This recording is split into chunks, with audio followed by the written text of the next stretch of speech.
unlock this door with the key of entertainment. Beyond it is another dimension. A dimension of music. A dimension of comedy. A dimension of brotherhood. You've just crossed over into WTF Nation Radio.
What's that?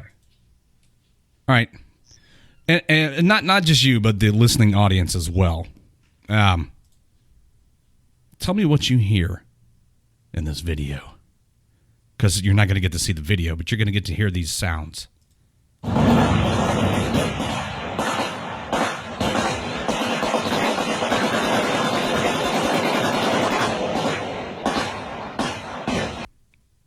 Right? I would assume that's gunfire. And then this guy shows up.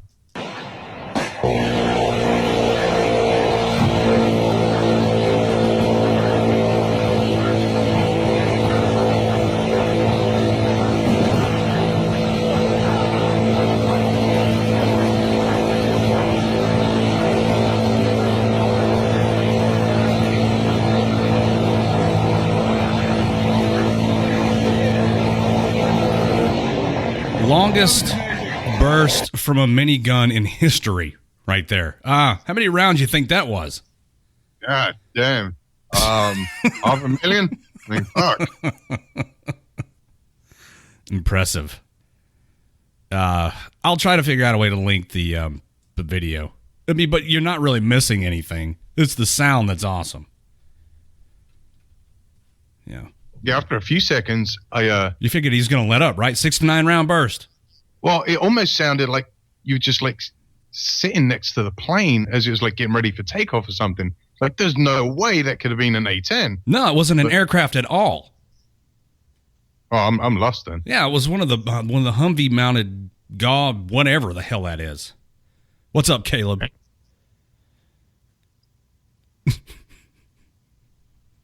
Four dogs. He said, fuck your pea shoes. 4 dogs dancing on bubble wrap, and it sounds like a belt in the dryer. Nah, not even close. That from Isaiah in the Facebook chat.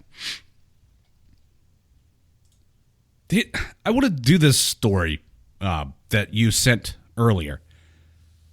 Oh, that wasn't you. That was Kaz that sent this story. from Fayetteville, North Carolina.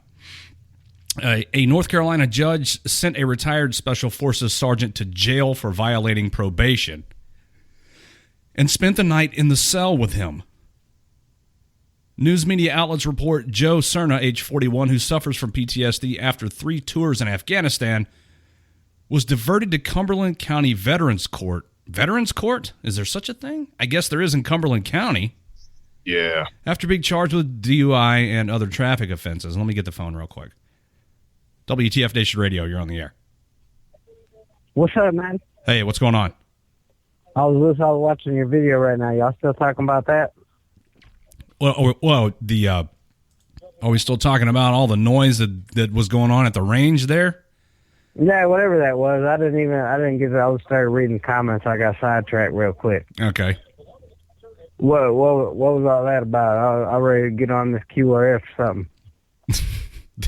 There was just a lot of ammunition being expended during night fire. I was ready, range. man. I did a combat Navy SEAL Ranger Air Force Green Beret spring roll off the balcony. I was ready to get down, man. No, I just want to let y'all know I like y'all show so far. I've been watching the videos and all that. I appreciate it, man. You got a good radio voice. Thanks. Good subject matter and everything like that. I dig it, man. I dig what y'all doing over there. Well, WTF, man. Appreciate the compliment. Thank you. It makes so already. What are we? 7 minutes into the show? It's already worth it. I could stop the show right now because somebody's already complimented us. I'm happy. Hey, I like the fact man. Hey, how do I listen into the live later? Are y'all just posting the feeds, or what am I doing here to be able to actually tune in? Well, there's a number of ways you can tune in. You can listen to the station's always on the air. We do these live shows every night for 3 hours or so. But the station's always got something going on. So if you just want to listen on your phone, get the TuneIn Radio app and look for WTF Nation Radio. I'm also on YouTube Live right now with a couple of different camera angles, so you can see my ugly face from the side and the front. Okay. Well, I see y'all. That's good stuff, man. That's good. Y'all always got some funny stuff going on anyway on the Facebook page. At least is where I follow. I can't say I got a T-shirt or some weird stuff like that. But y'all doing good, man.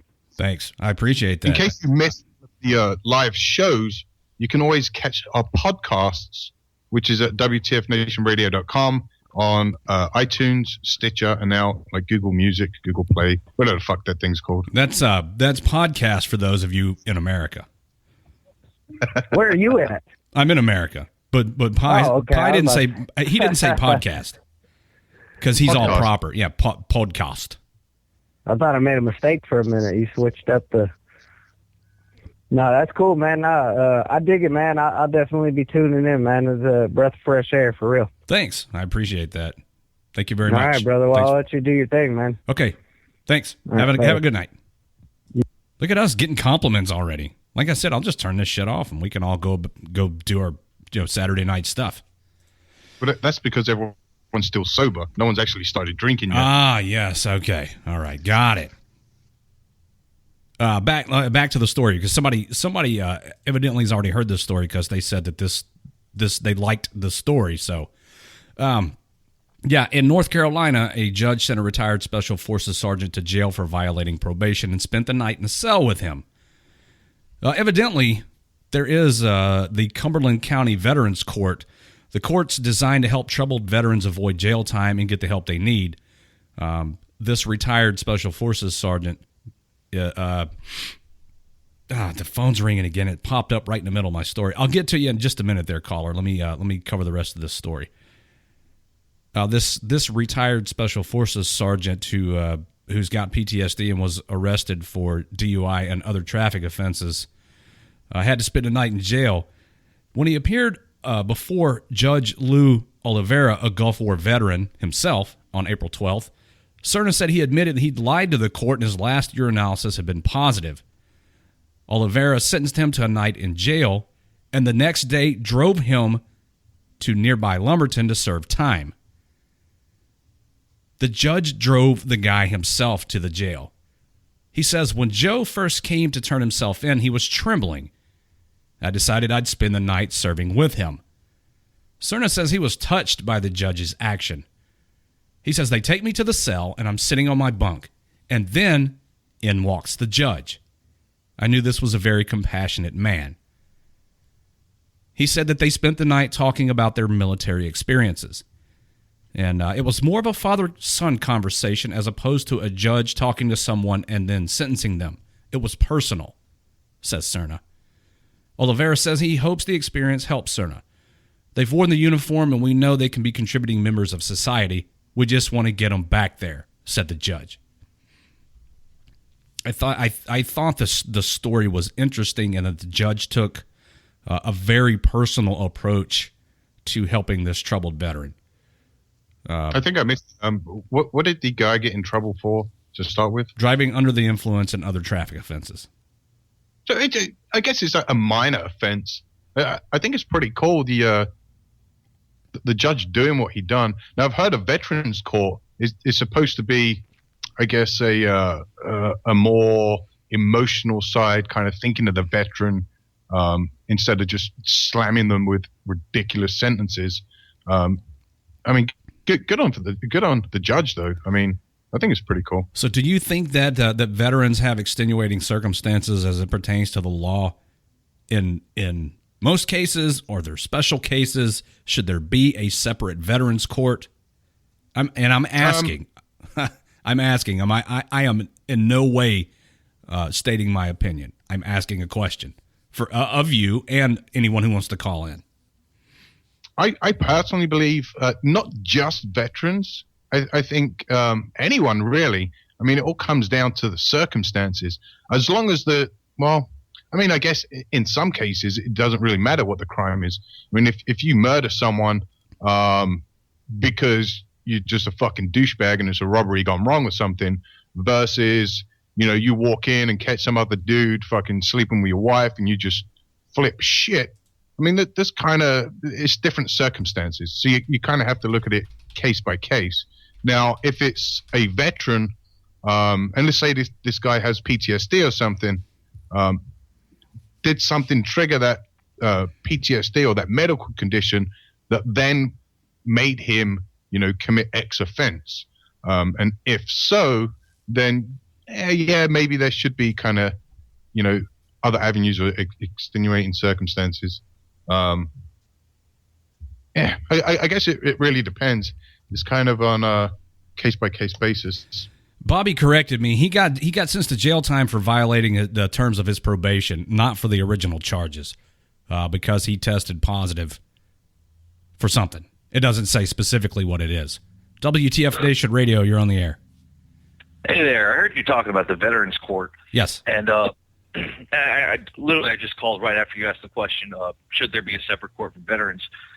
And that it's tried in multiple states like Idaho and as you have in North Carolina, and it's working to a much better degree than the regular civil courts and criminal courts you have in the other greater states. One of the things I do get to see is I'm in law school right now, and I get to see plenty of cases and study that are these veteran courts with much more effective results than any other circuit court or criminal court out there.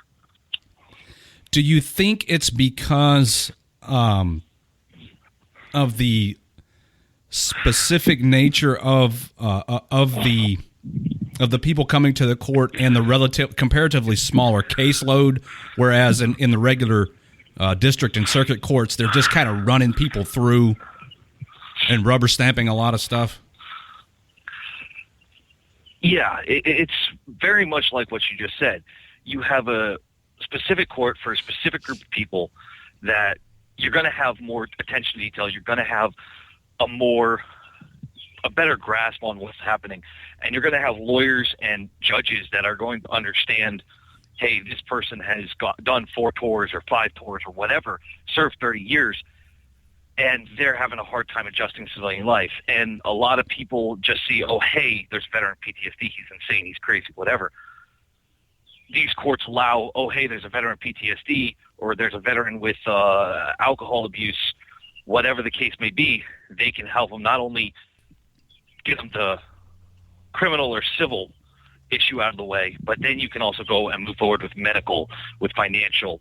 It opens up the field to a lot more other things, and it's a wonderful thing, and I hope it gets adapted in all the states.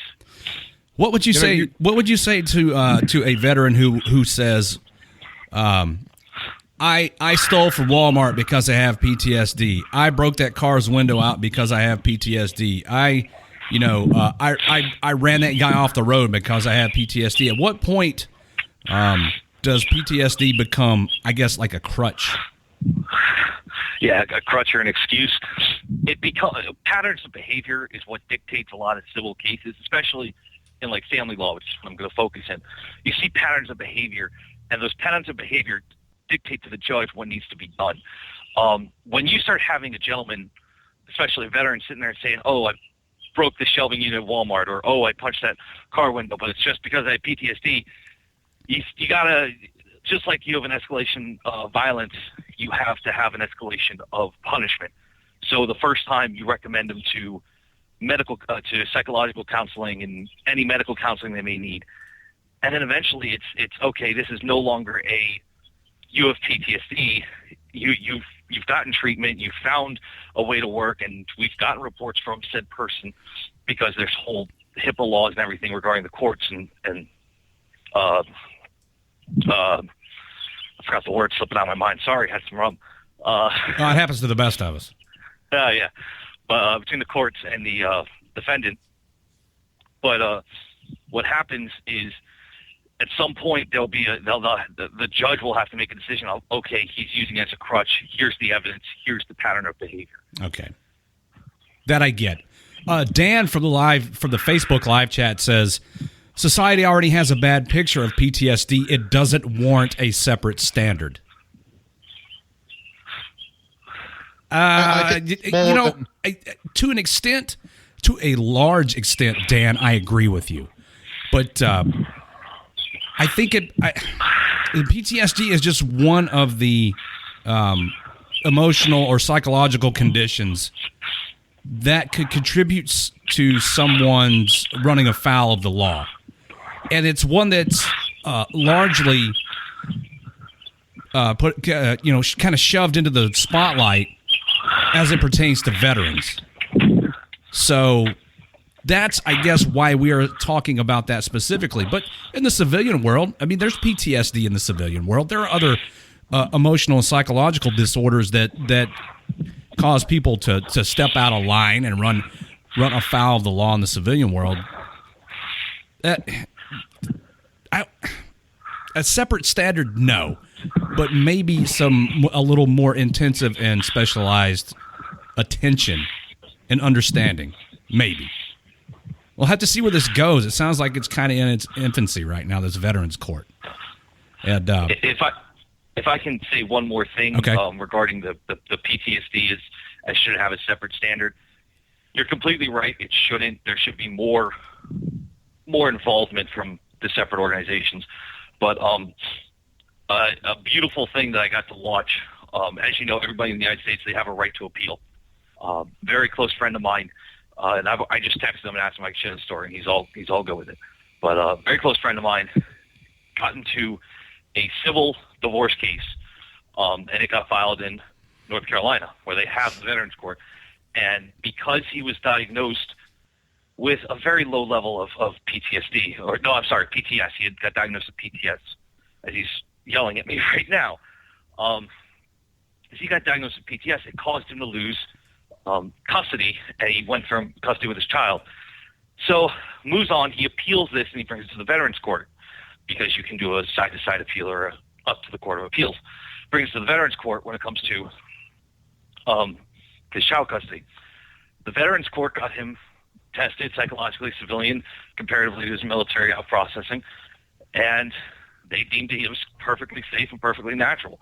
The Veterans Court is an excellent opportunity for anyone. If you ever get an opportunity where where you're brought in front of them and you see that's on the docket, that you're going to see a veteran court or a veteran court judge, praise be the Lord, because they're a hell of a lot more understanding, and they are much more willing to work with you than a regular circuit court or a criminal court. Okay, I appreciate the call, man, and your your take on it, and being that you're in. You said you're in law school now. Law school, or yeah. Okay. Sold my soul to the VA for money. Okay, man. Hey, thanks for the call and the perspective. Hey, no problem, my friend. So long. Have a good night. A lot of questions about that guy's physical condition and if he was okay or if he was ruck marching or calling in from a treadmill or something. I don't know. I didn't ask him. I want to tell you guys about something real quick before I forget.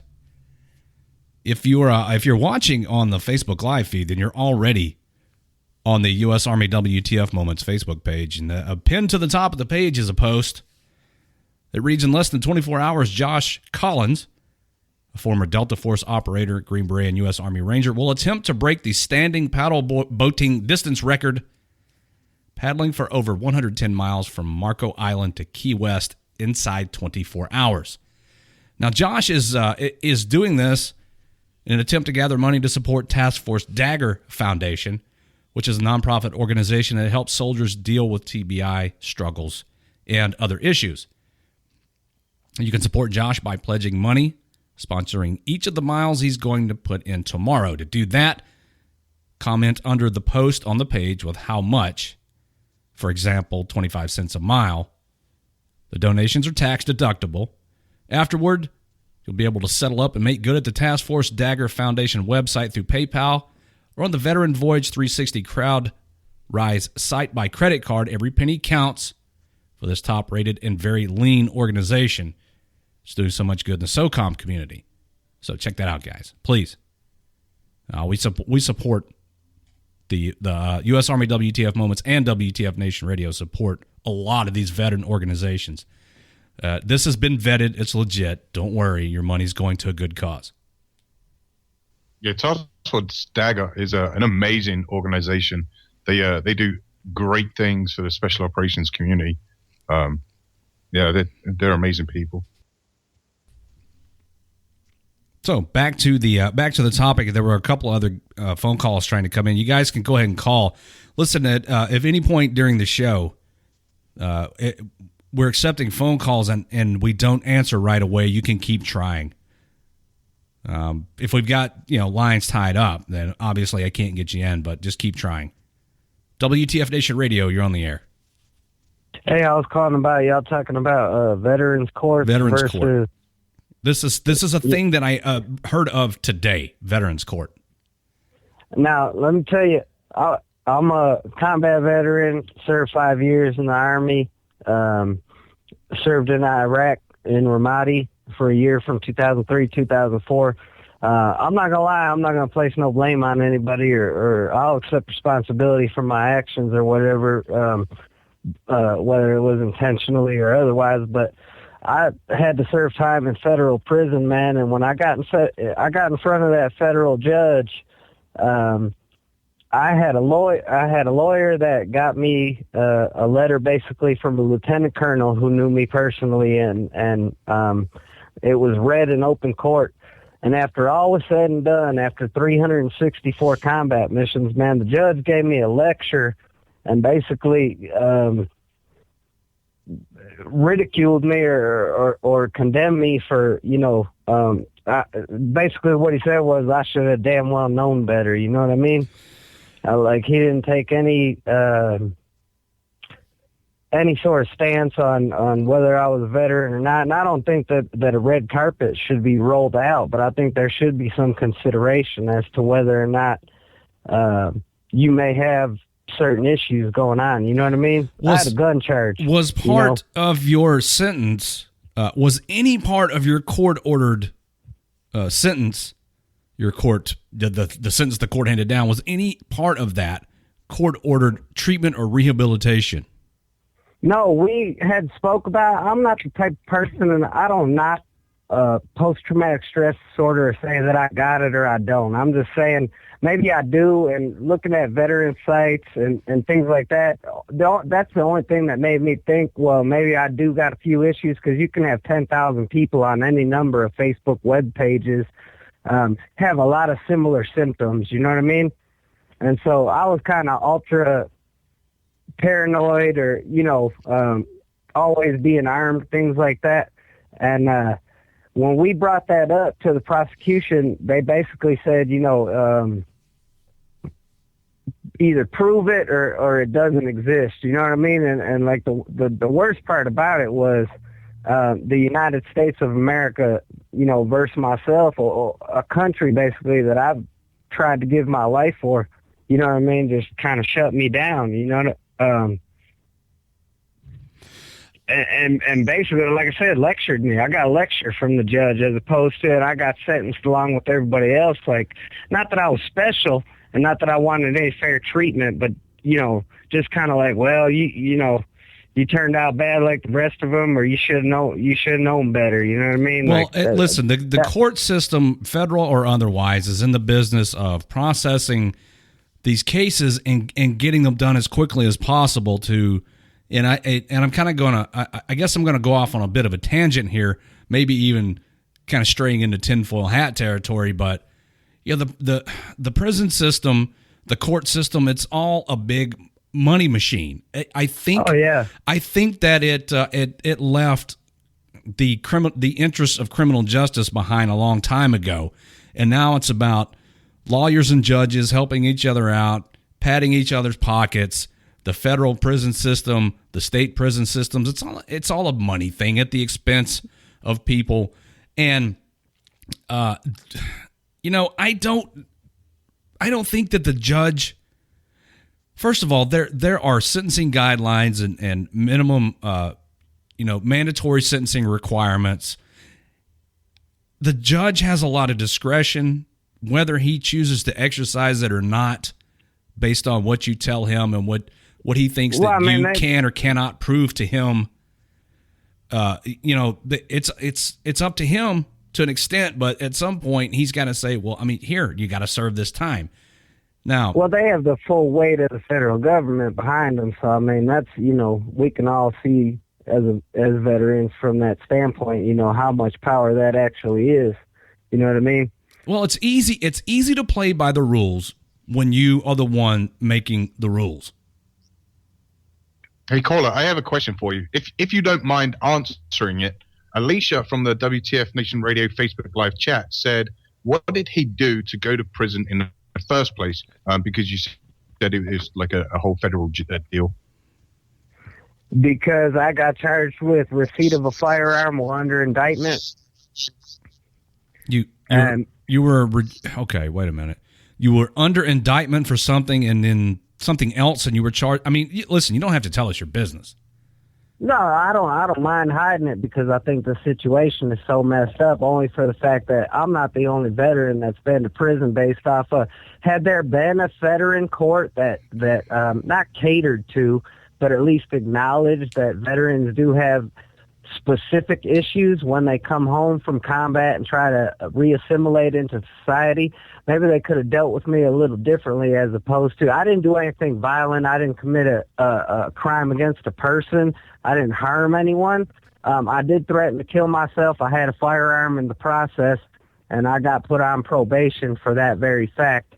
Well, on probation, I got caught with another firearm, and basically what happened is the state, which I was on probation with, what they did was they didn't press any charges because I hadn't committed any crime. I was never convicted of anything. But at the end of the day, the ATF came into the picture, and they basically, like I said, justified it or declared it receipt of a firearm by a person under indictment, no conviction, nothing like that, and said that I wasn't allowed to have a firearm at the course of that time. And so they gave me the charge. That's a made-up fucking charge if I've ever heard one. You were indicted. You were indicted for something that you were never convicted of, but while you were under the indictment, you received a firearm, and they charged you with receipt of a firearm while under indictment. And let me tell you, when you're a combat, I don't even want to differentiate between combat veteran and veteran, but when you're a combat veteran, they hear words like PTSD and gun and this, that, and the other. They spin it into whatever they want to do. And at the end of the day, I'm not a conspiracy theorist or anything like that, but at the end of the day, I feel like it was their way basically alleviating any of my Second Amendment right or anything like that, or just kind of putting the nail in the coffin, so to speak, to, put it this way, they put me in the Bureau of Prisons, federal prison, Department of Justice ran, and I'm walking around, I'm a cavalry scout by trade, you know what I mean? So I got the Stetson and Sabres tattooed on my right bicep, and I'd be walking around, and the CEOs at the federal prison, at the BOP, would be like, the veteran dudes would be like, man, how did you even end up here? You know what I mean? Like, what happened that went so wrong? And I tell them, basically, they put Martha Stewart in prison. If they can put Martha Stewart in prison, they damn sure going to be able to get a hold of little old me. You know what I mean? Like, I don't stand a chance against the federal government. But I tell you, through the whole scenario, what hurt the most is, like I said, when it said United States of America and the verse me, and I'm here. I'm a straight up patriot. You know what I mean? I always have been, and I just feel like, had there been a veteran judge that was sympathetic, not to, oh my God, I feel so bad that I deployed to a combat theater, or I just happen to have a combat MOS, or this, that, or people like us, we stand up for the very notion of freedom, you know what I mean? And when it was all said and done, they just turned that around on me and made it seem like I was just somebody that wanted to be violent. And that really happened in open court, It really happened. And it's disturbing, at the very least. Yeah, it's disturbing. What state did... Well, which state? Texas. Of all places. Yeah, well, that's one of the... I'm born and raised out of New York, you know what I mean? But I've been in Texas since 2007. I love it here because I feel like, this is one of the greater states in the country if you're, a certain way in your mind state. And they just basically destroyed me, and there was nothing I could do about it. There was nothing. So, but how are you doing now? Have you gotten, you've gotten out, have you gotten yourself back together and gotten back on your feet? Yeah, I got a real good support system. My girlfriend's been a soldier, so to speak, through the way. And I'm kind of one of the lucky ones. A good friend of mine, I try to work with certain organizations that are pretty popular, this place, there, otherwise. And, I just want to try to help veterans specifically not to end up the same way that I did, because one bad night with one bad gun or one extra drink is going to change your life, and it destroyed my career. It destroyed my ability to provide for myself on certain levels. You know what I mean? I'm not making excuses or saying that. Right. No, I get what you're saying. Every situation they make it higher for you. What at the end of the day, what was personal? Every situation is different, and in each situation should be treated on a case by case basis. Listen, man, I'm glad that you've kind of gotten back on your feet, and I'll be fine. You know what I mean? I'm a soldier through and through, so I'm always going to be okay. You know what I mean? But it really opened my eyes, and the irony of it all was I got sent to a prison where 2/3 of the population were illegal immigrants. That taxpayers are paying for. That there's 9 TVs in one little lobby that are all connected to DirecTV 24 hours a day, 7 days a week. Yeah. 9 out of 10 of these dudes, they'd run for ISIS if they could. And so, long story short, I kind of felt like, man, I'm like super patriotic, like I said. And at the end of the day, what they did is put me amidst a bunch of domestic terrorists. You know what I mean? Because these people, they're not there to embrace America or the thought of the American dream. What they want to do is exploit the country because of where it's going. And you got somebody like me that's a patriot that they just shove you right in the middle of that. And it makes you feel like, man, I fought for this country. You know what I mean? Like, I don't deserve any extra we have to, then maybe we have to raise some awareness and bring things up before the legislators and see if we can get these things changed. And again, I'm glad to hear that you're better, and I really appreciate the call and your perspective on the thing. You offered kind of a unique perspective to us, And yeah, it's 100% real. I mean, Yeah. you know, I've fought for this country and been sentenced to prison by the same government. so you know you've what I kind mean? of, And that's- yeah. I mean, you've kind of been through the entire spectrum. And listen, I hope things continue to improve for you. And thanks for the call, and thank you for your service. Hey, my pleasure, man. I appreciate y'all showing everything and what y'all do too, man. All right, have a good night, brother. Thank you. All right, you too. Later. Later. That dude been through some shit, right? There were some people who doubted that the ATF got involved. The Bureau of Alcohol, Tobacco, and Firearms. They don't just fucking burn down fucking Branch Davidian compounds. They actually do some law enforcement stuff. So, you know, maybe this shit happened to the dude. I don't know. He said it did. What reason do I have to doubt him? WTF Nation Radio, you're on the air. And hang up. Well, that's how you do that. You know, there's craziest shit that happened, like me going to federal jail for 3 months for no fucking reason. So I believe the guy. Let me when it comes to federal agencies, man, they fuck you over. Let me answer the same caller that just called in and hung up. WTF Nation Radio, you're on the air. He's already on the phone with somebody. That's it. Hey, 619. I'm not going to put your whole phone number out there, but come on, really? 2 times in a row? When I answer, no, I'm not going to answer you again. Next caller. 2 times in a row, really? I say you're on the air and you hang up? Let's talk about the elephant in the room. All of you motherfuckers. I vape. If you don't like that, I mean, I usually try not to address this. Are you so insecure in your masculinity that you have to bring up the fact that I vape? I smoked for 24 years and now I don't. What's wrong with that? Shut up. Well, bunch of I homos. think your vaping great. You know, your vaping thing makes a great drinking game. So. Yeah, but oh, he vapes. Shut up. WTF Nation Radio, you're on the air.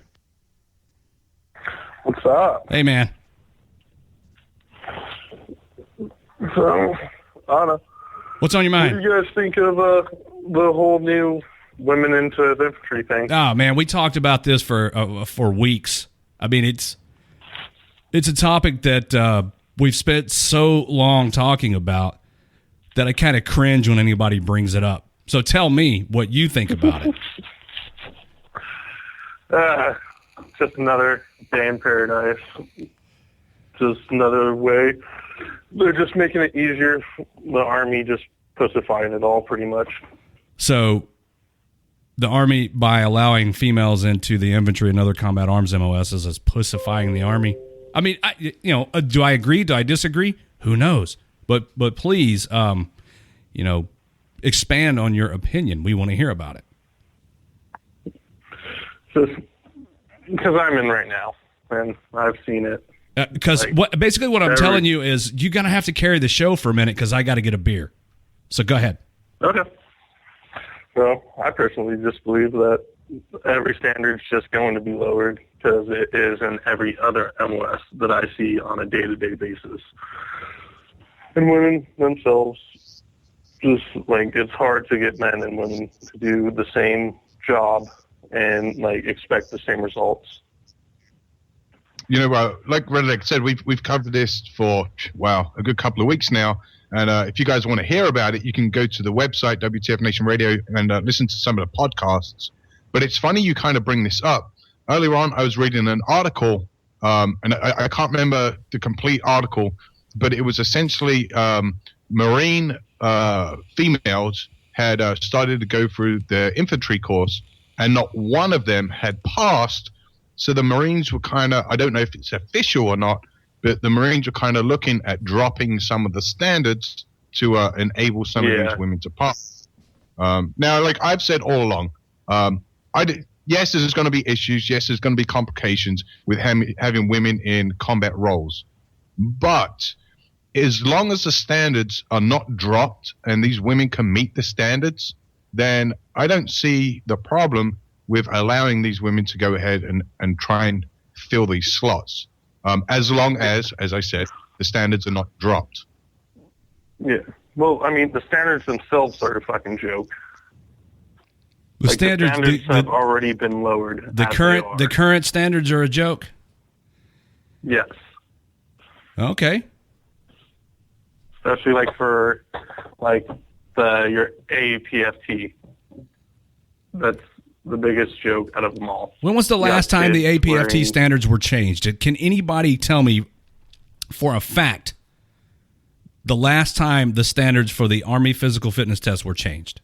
Because in, let's see, in 1994, when I went in, I'm pretty sure that in the 17 to whatever it fucking is age group, I had to do, what was it, 42 push-ups and 52 sit-ups and a 15:54 mile to pass or some shit?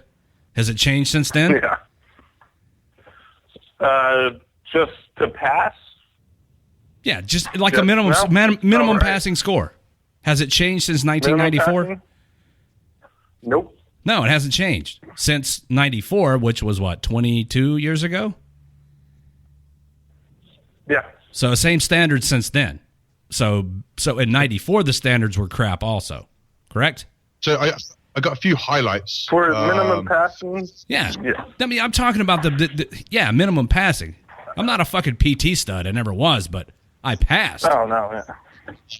Okay, so I mean, I think that the whole push-up, sit-up is stupid. That does not calculate someone's strength and abilities, especially if it's going to be in a combat role.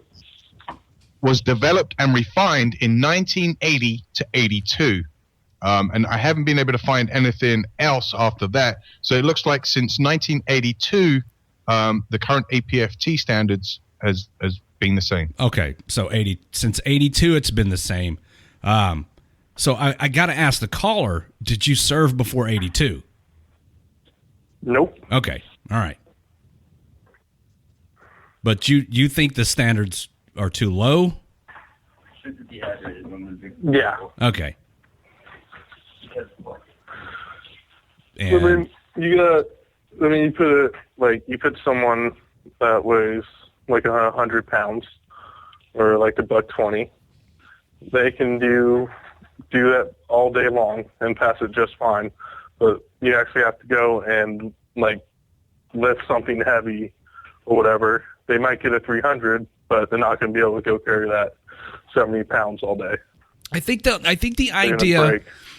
idea behind the physical fitness standards is to ensure that people aren't just total complete shitbags like Captain Front Butt, right? I mean, you got to be in some sort of physical shape to be able to serve in the military. And they had to arrive at some standard, and some dickhead somewhere came up with this, and this is what we've been using. On a show, I'm pretty sure you've seen it, like people, and you're just like, how did that guy get in? On a show a while back, I talked about the weight standard, and there was was he a captain or a major? I don't remember, but there's an officer somewhere who said, "Hey, there are better methods for determining someone's body fat percentage than the current method. Why aren't we using that?" So I guess this is kind of along the same thing. It's I guess the Army maybe feels like if it ain't broke, don't fix it. Or I don't know. If it ain't broke, fix it till it is. I don't know.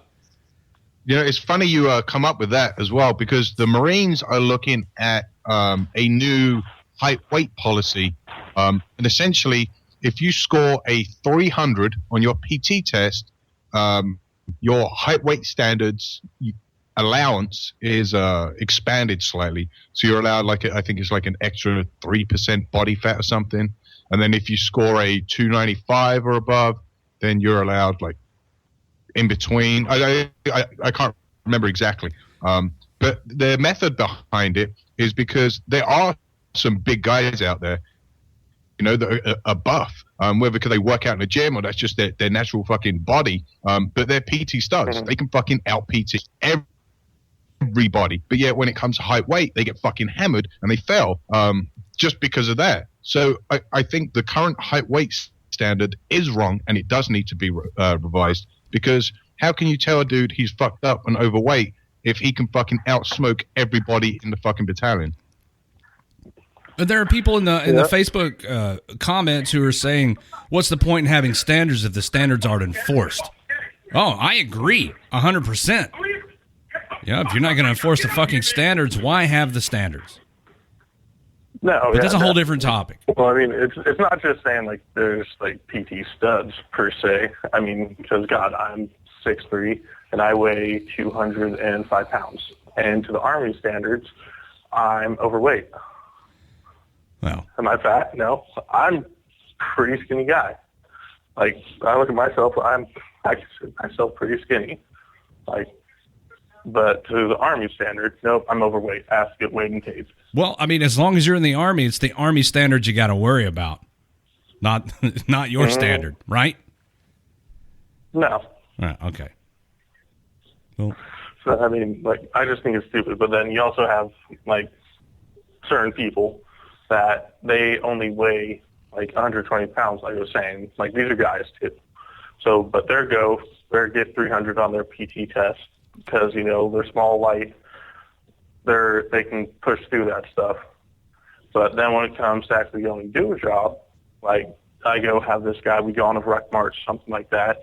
We, try to push like a heavy ruck, try to hit like 50, 60 pounds in the ruck and go for like a 10, 12 mile ruck march. These kids are breaking down. well, I mean, I don't know what to tell you. I'm not in the fucking policy making business or TRADOC or wherever this shit comes from. Yeah, maybe we should talk to them. I got the phone. They can give you a call. Phone's ringing off the hook, man. Thank you for the call. Yeah. Have a good one. Thank you. All right. Let me take this. We got time for a few more calls, probably. WTF Nation Radio, you're on the air. Oh, yeah, man, about this PFT shit and whatnot, man. Like, how's the first sergeants and shit going to tell you what to do when they can't even run themselves on their own fucking profile? Like, really? Get the fuck out of here. And let me pee in that butt. You want to pee in your first sergeant's butt? Oh, yeah, fuck it. Oh, I like your style. Who's your first sergeant? But no, don't tell me. First Sergeant B. Don't tell me. Don't say it. Damn it. Oh, shit. Fuck it. You're going to end up getting fucked off, and somebody's going to blame me for it. All right, they can go suck my dick then.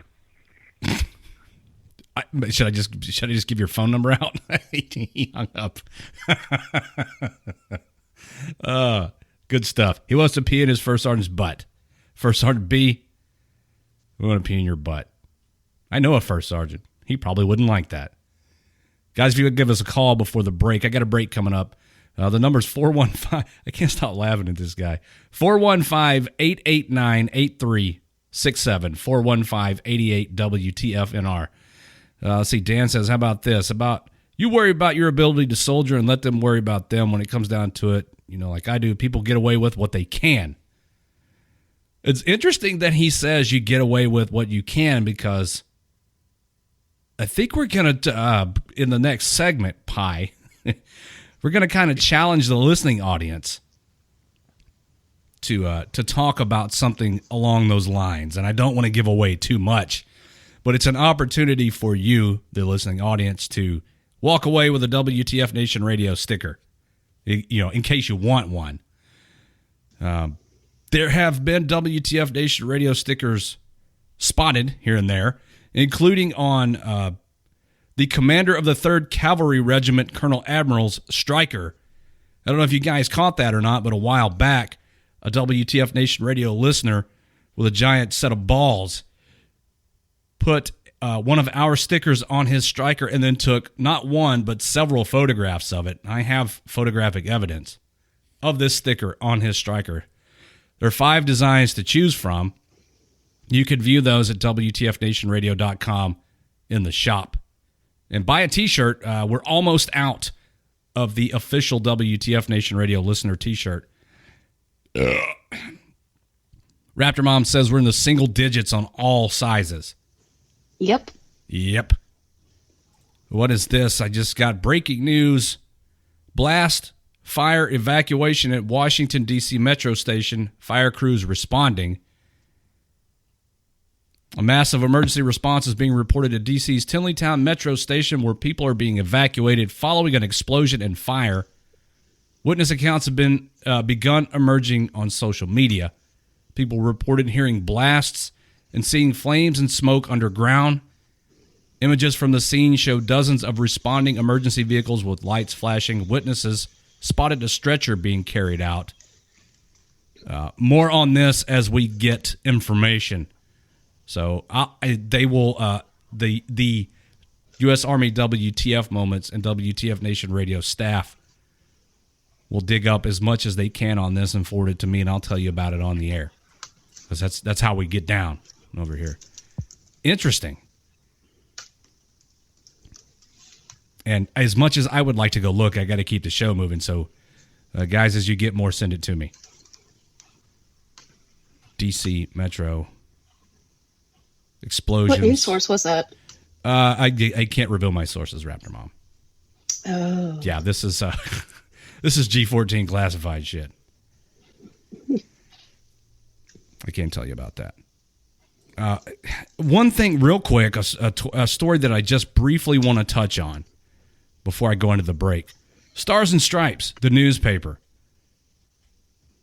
The Defense Department is considering a proposal to stop funding to Stars and Stripes. I didn't know that they were funded by taxpayer dollars.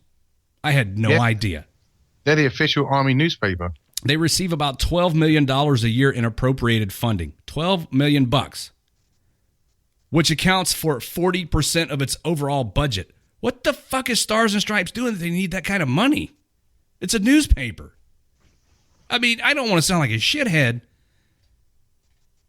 I mean, but we're doing WTF Nation Radio, and U.S. Army WTF Moments is doing pretty good on a budget of essentially $0. You know, Stars and Stripes should take a page out of the Army Times' book and get most of their news articles from U.S. Army WTF Moments. Just saying. Stars and Stripes isn't even a reliable news source. Does anybody read Stars and Stripes? It's to me, and listen, again, the opinions expressed by Redleg are his sole opinions. It's a fucking it's kind of a dog and pony show. Tabloid? Oh, I don't want to say tabloid, but they report they make the military look good when the military is not always doing good shit. So I mean, they're kind of the polar opposite. Well, no, because U.S. Army WTF Moments reports good shit. I was gonna say they're kind of the polar opposite of what we do, but yeah, I think Stars and Stripes is a military newspaper for civilians. That's how I feel. Maybe. A portion of Metro's Red Line, this from NBC Washington, a portion of Metro's Red Line has been suspended after an insulator fire created heavy smoke at the Friendship Heights station. Firefighters are at the train station working to ventilate smoke. Buses are available. No further information is available at this time. So this thing could just all be an accident. More to follow. Let's take one more phone call before the break. WTF. WTF Nation Radio, you're on the air. Oh, really? All right, awesome, sweet. I just want to say that everybody's calling in and talking about negative stuff. I would say it's, Saturday night and everybody should be drinking some alcoholic beverages, and we should do a alcohol beverage check. Alcoholic beverage check right now. I'm drinking Rebel IPA, and I'll tell you why. Usually I don't drink this shit, but this was given to me for free. Oh, for free? See, I don't like IPAs. That's the thing. I hate beer. IPAs, and I don't know. They're not for everyone. I don't like Bud Light, Natural Light, Miller Light. What's the other crappy American light beers that I don't like? Natural Ice, Natty Ice, Butch, all the good stuff. Kyle says, I hope there's some wax in that vape. Kyle, if you will turn your attention to the camera, there's no wax in my vape, but I got this.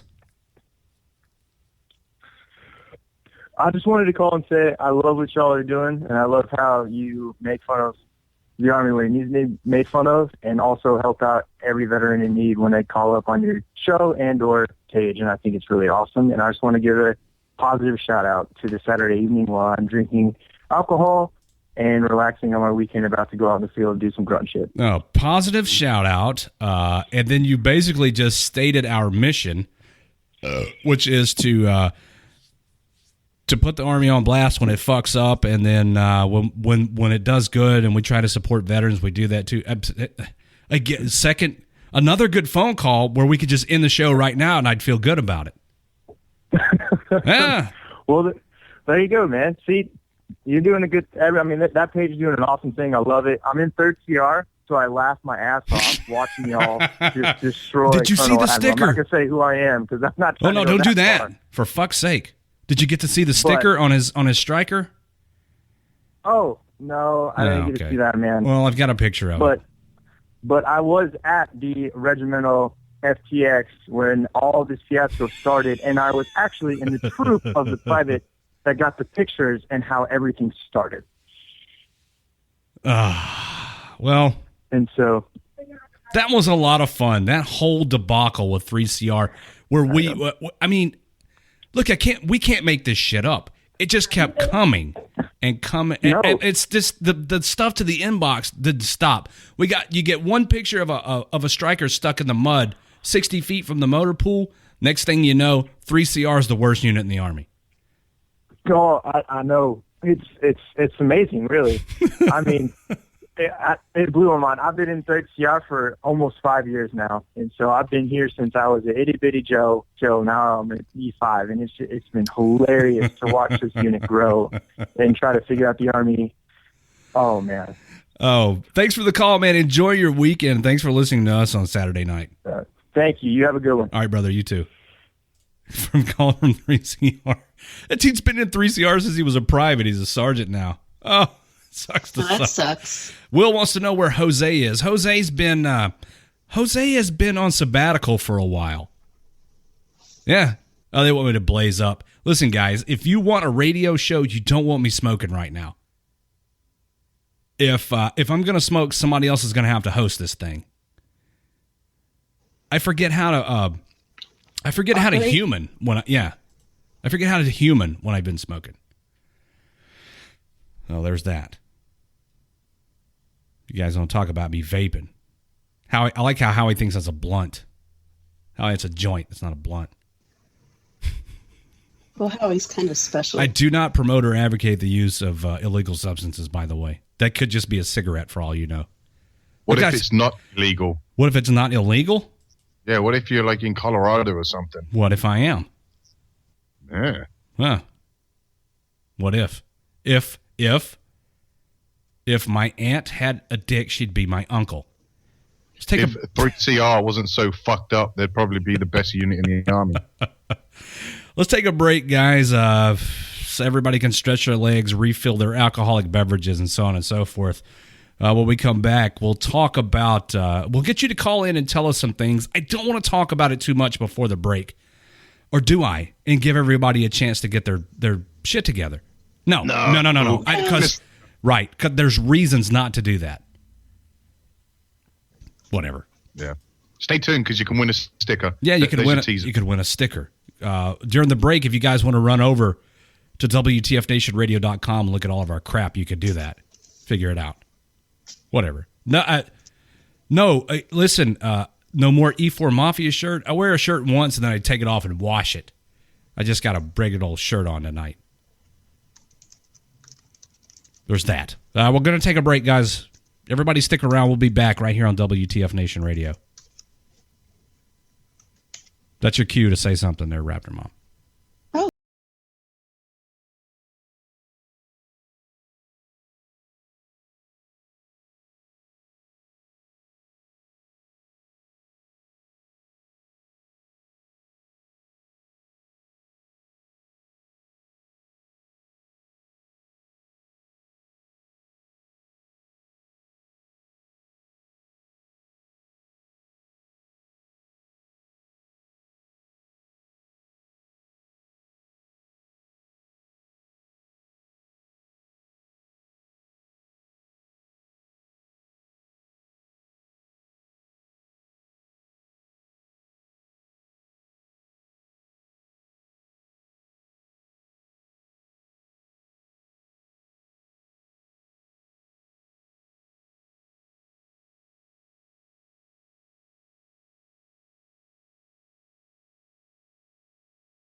Broadcasting live from the basement of the Pentagon.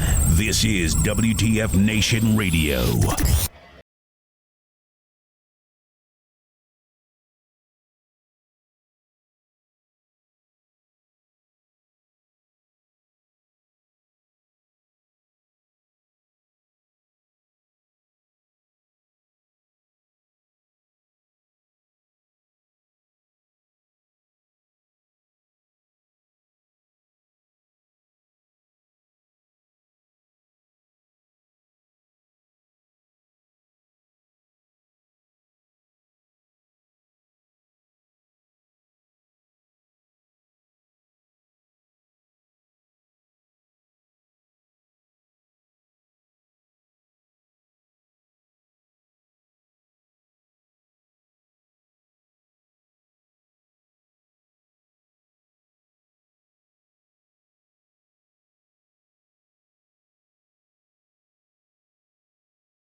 Well, we're back, and apparently people like my eyes. I should stare deeply into the camera. I don't know. I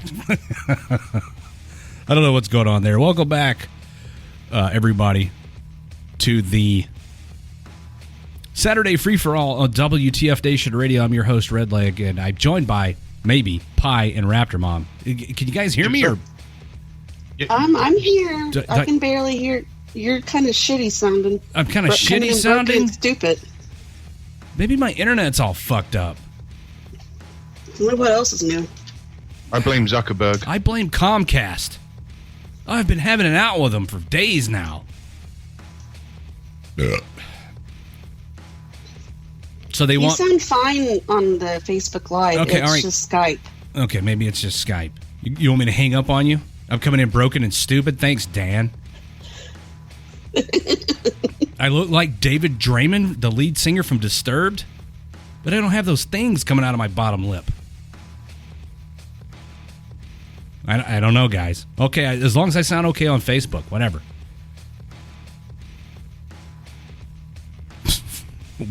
They're women. They can hear you from Jupiter. Oh, well, you know, maybe they have selective hearing. They hear what they want.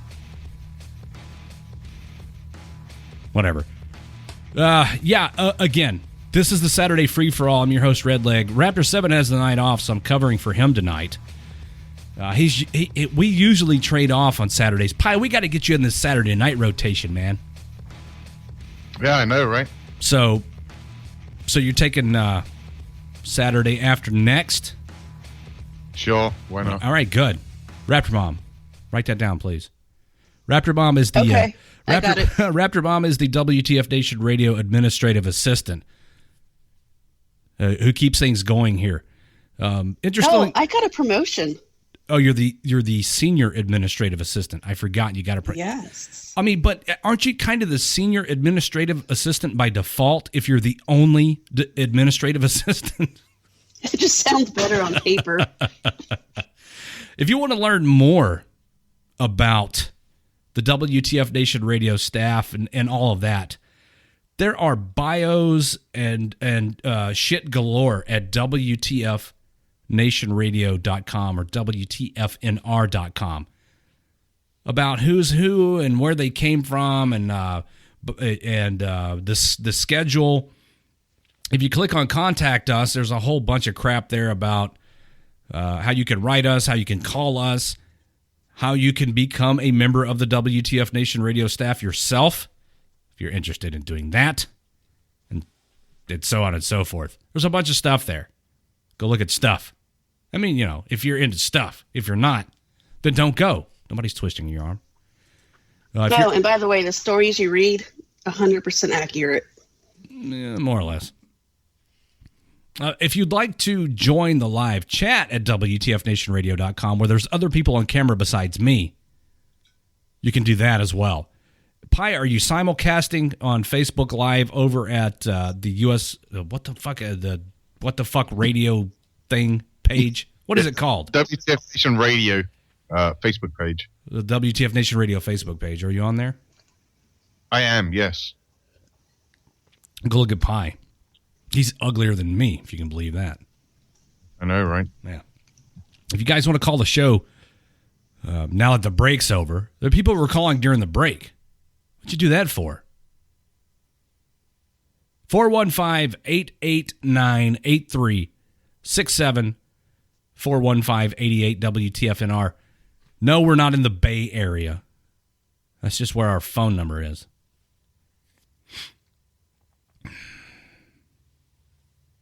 Let's all just sit here for a moment and drink in silence. Sounds great. Shots. Joey, I'm sure you're a hottie too. Thank you. Now I got to answer the phone. WTF Nation Radio, you're on the air. Hey, what's going on, man? Just getting up some like the guy before me, positive outpost, man. Really fucking having a good time tonight with my bros, St. John here. I believe you talked to him yesterday. St. John, go ahead. Here you go. Hey, what's up, man? I'm the guy that called yesterday that told you about my buddy shitting on the floor at the MP station, but this is my roommate on the floor, on the phone with you. I don't know if you guys are aware of this or not, but we have actually, WTF Nation Radio has actually been banned in some barracks. Some leadership somewhere said that you cannot listen to this radio station in the barracks. Oh, that's fucking horseshit. Well, I'm going to go ahead and tell them to give me an Article 15 because I am not going to stop listening to your fucking show. Right. Yeah, there's no way in hell. It's just way too great. I've been watching for the past hour laughing my ass off, I'm fucking just going off, man. It's fucking great. You're doing a great thing. We love it. We love your work, man. Yeah, we really do. We're comedians ourselves, and we fucking love it. So whoever's the leadership going out there fucking telling you, one thing, free country. Two, what fucking leadership is going to ban some shit like that? It's like keep morale up somewhat. 2 words, Colonel Admiral. Yeah, he used to be my old fucking battalion commander, actually. Did he really? Yeah, no shit. Oh, Kevin. Yes, sir, did. Kevin. Oh, you guys are on a first name basis. I like that. Yeah. We were close. We were real tight. If you, I bet you want to talk about old leadership. When I was in 1st Cavalry Division Artillery, 1st Cav DeVarty, the DeVarty commander was Colonel Ray Odierno. No shit. Yeah, I'm old. I'm not as old. I'm not as old as like Ice and Howie, but I'm pretty old. We still love you, though. Yeah, thanks. No, I love you guys too. I love you too. No homo. Yeah, no homo. Of course, you know how the Barracks life is. Everything's fucking homo. The leader. Okay, real quick before I let you go. How far? I want to hear your best gay chicken story and how far you got. Go. Gay chicken story? Is that what you said? Yes, gay chicken. Gay chicken. All right. One time, my buddy went to my next door neighbor's house, and he fucking took the neighbor's newspaper. He took a shit on a neighbor's newspaper, picked it up, and then slammed his pile of shit against the windshield of my neighbor's car. No, dude, that's not gay chicken. That's the best gay guy. Okay. You got to do better than that, man. Come on. That's not all I can come up with right now. All right. Well, think up a gay chicken story and then call me back. All right. Thanks for the support, guys. I love you. You hang up. Oh, they did. Well, shit. So, speaking of a gay chicken story. By the way, let me interrupt real quick. John Smith, yes. General Odierno is a gigantic human being. He's huge. He's a big dude, and he's kind of intimidating, but he's a great guy. Go ahead, Pie, with your gay chicken. He's a teddy bear. No, he's not a teddy bear by any stretch of the imagination, but he's a decent human being. Pie, go ahead with your gay chicken story. So we were downrange in I think it was in Iraq, and we were going to the Haji Mart to pick up some fucking bootleg movies. Well, we end up taking a Hilux. It's just me and one other guy, and we get in, and he grabs my hand. He's like, "Hey, I love you. I'm not letting go. I'll never let go." Okay, well, I'm not letting go either. Well, my God. So we end up driving this fucking Hilux, and I'm driving one hand, trying to change gears because it's manual and shit. And we get all the way to fucking Haji Mart, and we're like, "All right, let go, man. We got to get out of the truck." No, I said, I'll never let go. I'm not letting go. Oh my God. So I had to climb out of the fucking truck, like over the seats, out the passenger side, because he wasn't climbing over. We ended up walking into fucking Haji Mart, walking around looking at DVDs. There had to have been maybe 5 or 6 people like looking at us. Now we're in fucking full uniform and shit. There had to be people looking at us and like, what the fuck are these guys doing? Because as soon as they kind of laid eyes on us, they quickly exited the building until there was no one else in there apart from us two and Hodge. And we literally didn't let go of each other's hands until we got back to the compound, which was kind of interesting. Guys, call in and tell us your gay chicken stories. 414. I can't even give the number. Raptor Mom, please help me out. 415-889-8367. Gay chicken stories, 415-88-WTFNR. I feel like a private all over again. I mean, who does gay chicken more than privates? It's fun though, man. There was wasn't there a thing, a memorandum that got handed down, and we talked about it on U.S. Army WTF Moments about how gay chicken was prohibited or something. I don't remember. Let me answer the phone. WTF Nation Radio, you're on the air. All right. So I got a story involving last week's Saturday Night Free for All about fucking what was it? The I hate cats thing. Oh, cats. Fuck cats. Yeah, fuck cats. I hate them fucking little bastards. But anyway, so I'm a National Guard. Just moved into a place with some old friends from high school, yada yada, all that bullshit. And I just fucking hide in my trunk because this happened to my roommate's cat. So, just moved in. My roommates had a cat that me and my other roommate fucking hated. We hated that son of a bitch.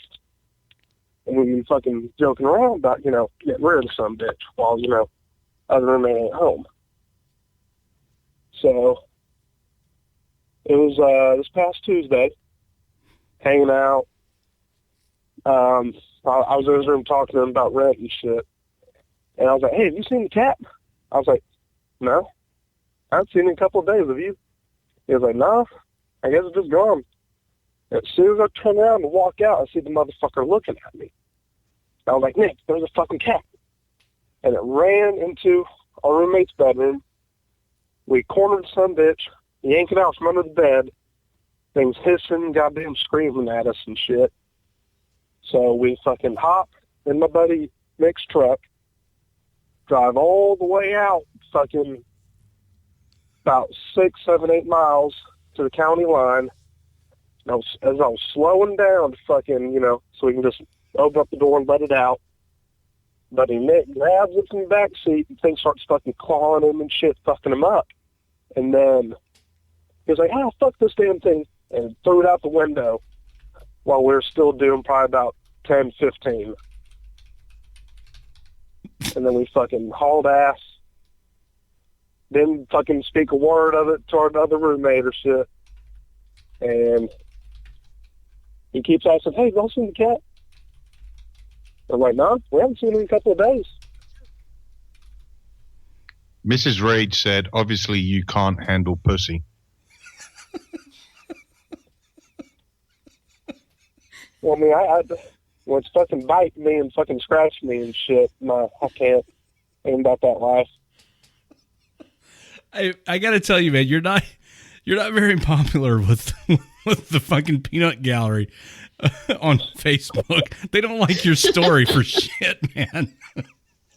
Shit. I mean, I appreciate that you got rid of a cat because fuck cats, but these motherfuckers on Facebook, they're kind of brutal.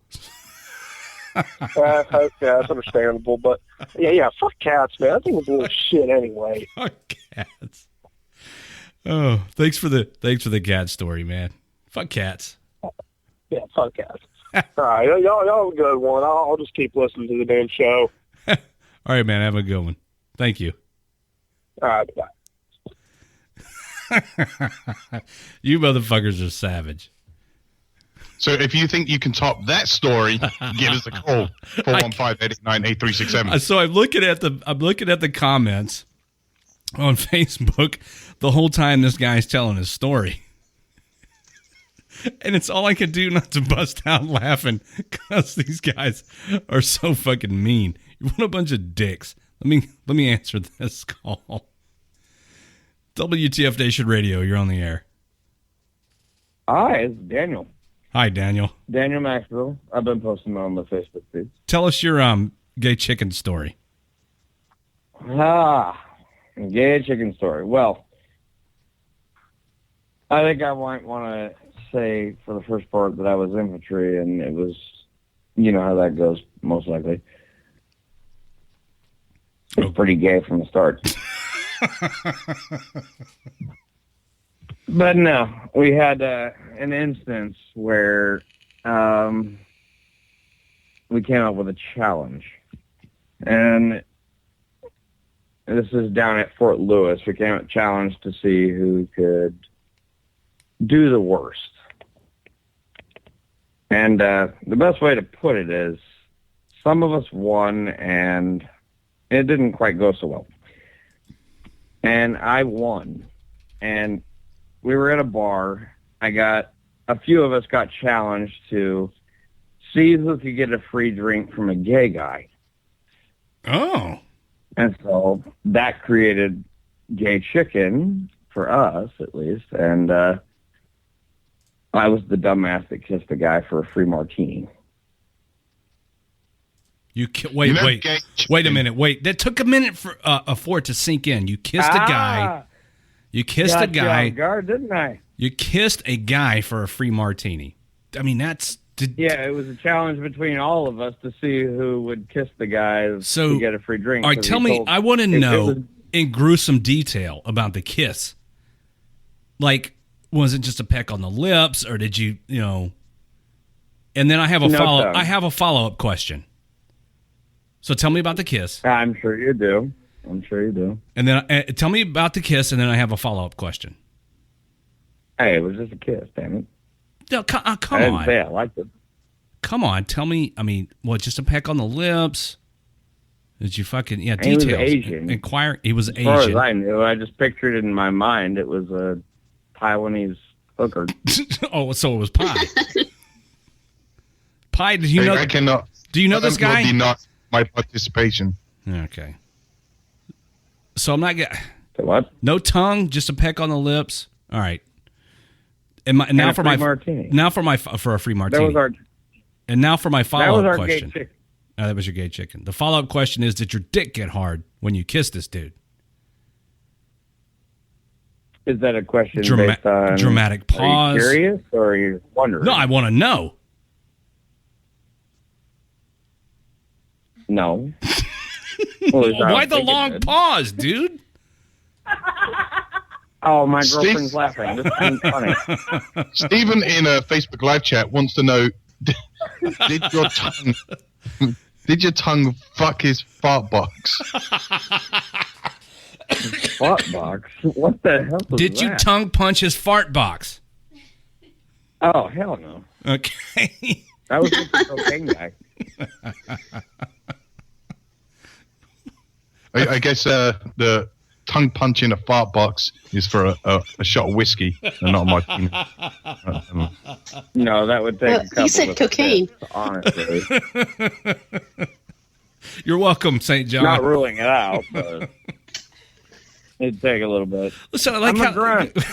I'm a grunt. I'm a dirty bastard. You're dirty as fuck. My girlfriend's even yelling at me right now, like, what the hell? Oh, man. This one's for the ages, man. I mean, This is what happens. This is what happens when I ask for gay chicken stories. What kind of Navy shit? What kind of Navy shit is going on here? Jeremy wants to know. Actually, that was Army. Oh, okay. All right. Well, good story, man. Thank you. I got another call coming in. Jesus Christ. All right. Have fun. Have a good night. What the fuck? Let's see if anybody can outdo kissing a dude for a martini. WTF Nation Radio, you're on the air. I have a gay chicken story. Okay, go. Did you? No shit, there I was at Fort Polk, and brand new private, whole kit and caboodle, and a JRTC rotation. We get told our battalion staying back to play ANA. So after we move from the shitty tents, we get to these nice little barracks. Well, there we are, me and my buddy that I was making friends with. We were talking about sending pictures to our girlfriend and wife, respectively. And we decided, well, let's see how far we can take this. So I text my wife and I say, hey, I pierced my dick while I was down at Fort Polk because my buddy had a pierced dick. So I take a picture of his pierced dick and I send it to my wife. And of course, the scary part was his dick and my dick looked exactly the same. Wait, what the fuck? So I text my wife this picture of my pierced dick, and of course she's freaking out. Well, she wants proof, video proof, that this is my dick. So with some careful finagling with the video camera and some very excellent editing, because he managed to go to the PX and pick up a cheapo fucking $200 laptop or something. We managed to edit a video, show it starting at his dick, and then putting my body on top of it. So where we finally come back from JRTC, and I'm all sensitive, and no, honey, I'm keeping the joke up. No, honey, I don't want to do it tonight. I'm sore from getting the pierced. She's all excited, like, oh, my God, you got a pierced dick. Oh, man. So I'm putting this off and I'm putting this off. I may put it off for 2 months. So she's like, I don't believe you have it. And she texts me this at work. I'm like, okay. I go with my buddy. I'm like, hey, we need to do some magic. So there we are, once again, in the middle of a bathroom with a couple other guys from our platoon just sitting there watching us take pictures of his dick. All right, hey, man, I, as good as this story is, I got to interrupt for a second and let everybody know that the Facebook Live feed is about to die. But don't worry, I'm going to restart it. But it takes a little doing, so there's going to be a break for about 3 or 4 minutes, and then it'll start back up. So you may have to refresh the page, and then we'll pick up with Pierce Dick Part 2. I mean, it's not exactly gay chicken, but it kind of is. So it's mad because of who walks in to see it. So let me restart the Facebook Live thing, man. Can you stay on the phone for about 5 minutes? Oh, I can stay on the phone for about 5 minutes. Okay, all right, good. So what I'm going to do is take a break and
back here with the Saturday Free for All Part 2 on WTF Nation Radio. I'm your host, Redleg. If you're just tuning in, we're going to hear Part 2 of the pierced dick story.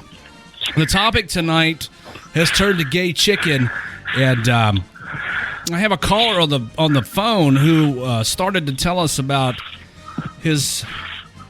Basically, what happened was when we left last episode, he had convinced his wife that he'd pierced his dick, and now he's going to tell us the rest of the story. It's not his dick; it's his buddy's dick and something. So, go ahead, man. Tell us about the rest of it.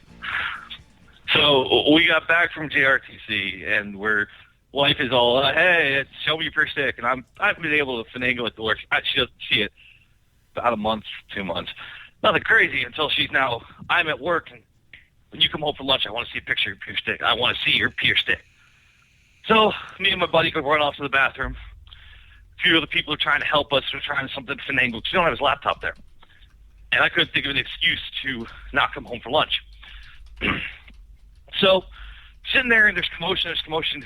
And as the door opens, we see the horrified face of our CO, who opens the door and closes the door and just walks away. We're there, it's the Dr. Edwell. Less than 30 seconds later, we hear a lovely stomp of our first sergeant. Oh, my gosh, shit. First sergeant just opens the door, walks in. Does that whole little, what first sergeants do? They put their hang their head and shake it and walk directly out. So we do our deed because it's like, we're fucked anyway. We're going to get Article 15 anyway. So we do our deed and walk out.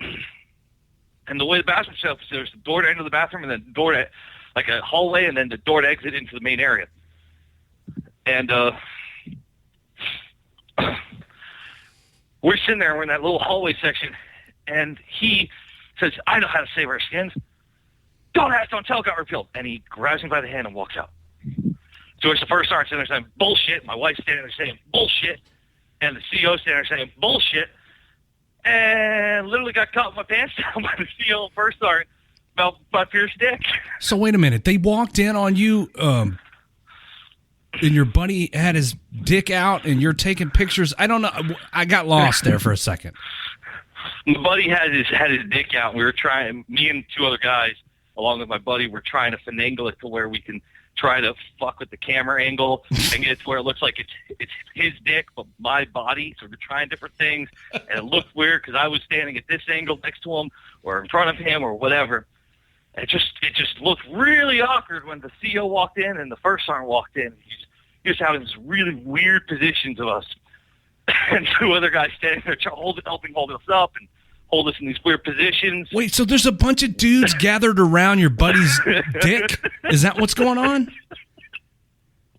Yeah, the way that this most senior of us, the specialist there. Remember, I was a private. The most specialist there sat there and figured out, hey, how you got it? Hold hands. Don't ask, don't tell. Got repealed. Okay. So don't ask, don't tell worked in your favor. I mean, not really gay chicken, but kind of gay. I mean, okay, not kind of gay, really gay, but I get it.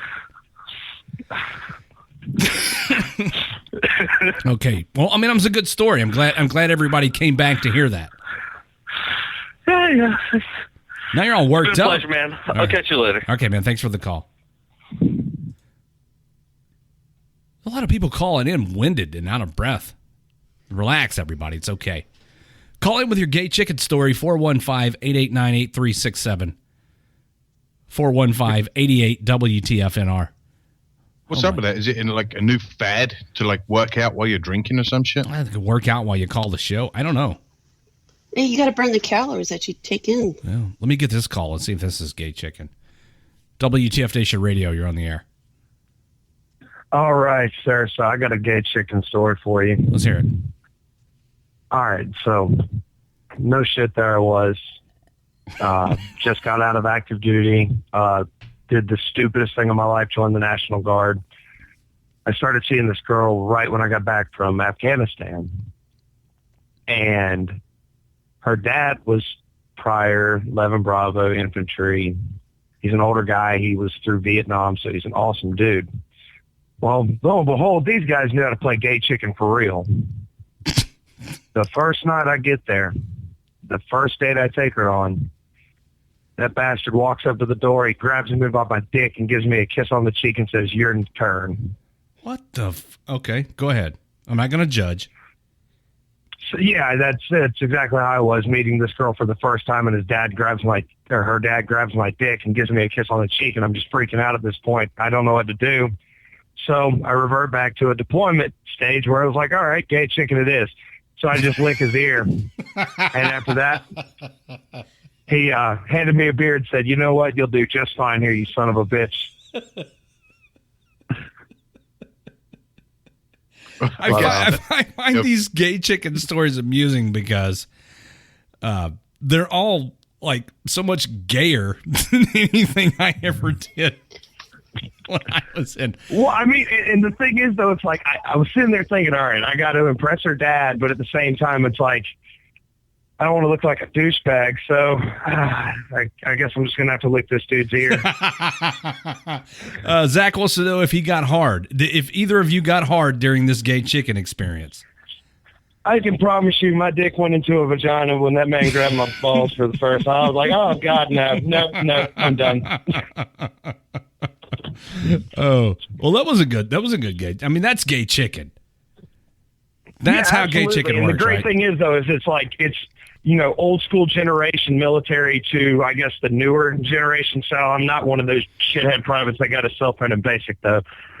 But, it was kind of cool, though, because it's like, it's cool to see that some traditions like that have carried on for so damn long, even though they're the stupidest things you can do. And they're probably the reason we have fucking PowerPoint presentations now for Sharp.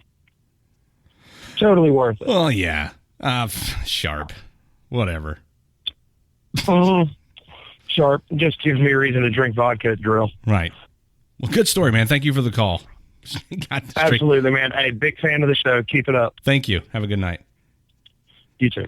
The guy got straight down to business with the kissing and the dick grabbing and the ear licking. That's, I guess that's gay chicken. I know, right? Why beat around the bush? Just fucking get straight to the point. Somebody asked me the other night on the show, when I was talking about being in Korea, if I had ever fallen into a turtle ditch. Yes. I was at Camp Casey, and we'd been downtown, and there's a curfew, and the curfew was at midnight, but the last bus runs at 10 or 11 or something, and if you miss that one bus, then you got to do the walk of shame. And during the walk of shame, I did, in fact, fall into a turtle ditch. And let me get the phone here. This may be another gay chicken story. WTF Nation Radio, you're on the air. All right, so this was my first deployment. It was in 2010. So I'm brand new private, just met the unit because I was on route for a couple months waiting for them to actually send me out. And, I was getting used to the platoon and the different squads and stuff like that. And they knew that I was nervous. I was 2019 something at the time. And so I'm in the shower after work, and all the showers are full.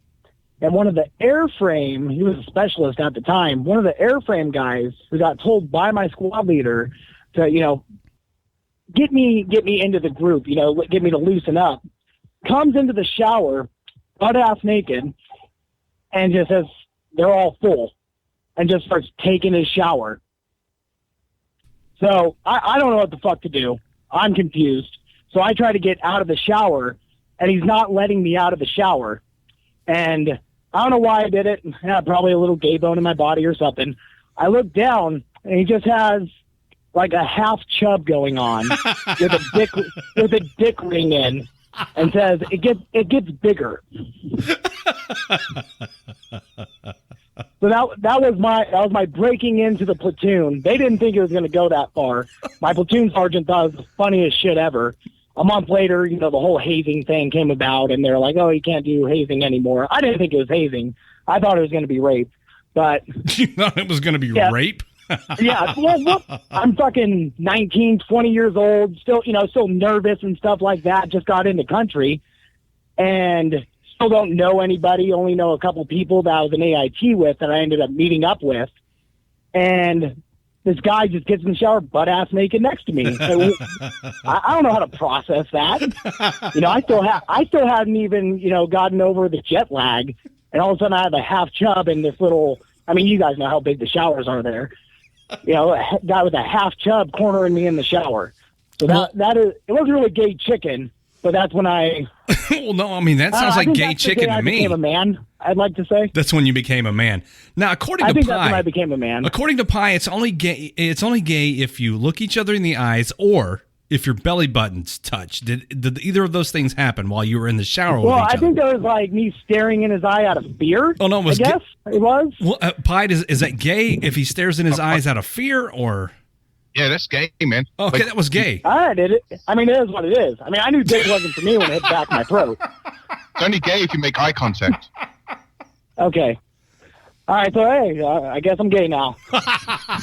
In future, just turn around, put your back to him, and hope for the best. Well, I'm out now, and like on my second deployment, like I was all about fucking freaking out the new guys because that's what you have to do. It's like something that carries over with you. Oh, you're out now, so you're no longer. Yeah, I got gay. out. Yeah, I got out like a year ago. But yeah, I mean, that's neither here nor there. All I know is that I'm pretty sure that would have went to rape. Great call, man. Thank you. All right, you guys have a good one. Have a good night. That dude's. Well, he was gay, but then he got out, so he's not gay anymore. Everybody wants to know what a turtle ditch is. He made eye contact. He's totally gay. If you've never been to Korea, especially up at Camp Casey, then you don't understand that it's kind of mountainous, and but there are ditches everywhere that are paved. And the replacement center at Camp Casey is called the Turtle Farm. And I guess the turtle ditch is what carries everybody to their assignment. I was in 1st Battalion, 15th Field Artillery at Camp Casey from, let's see, when did I go there? June of 1997 to August of 1998 is when I was at Casey. And I saw somebody was in the Facebook Live chat. Was at Camp Hovey, which is even worse than Camp Casey, if that's possible. So, yeah, people that have been there, they know, people, they get drunk and fall in the ditches and like turtles trying to crawl out. We'll go with that. Those fucking ditches, man, they're brutal on your shins when you're drunk and you step in one because you don't see it because you're highly intoxicated. If you miss that last bus from Gate 1 at Camp Casey when you come back on post from TDC, then you got to do the walk of shame. Jake knows what I'm talking about. You got to get back in the fucking barracks before curfew. The MPs will fucking scoop you up and call your first sergeant. And then, Christopher, 2nd of the 17th over at Camp Hovey. You guys suck. Because we used to. Never mind.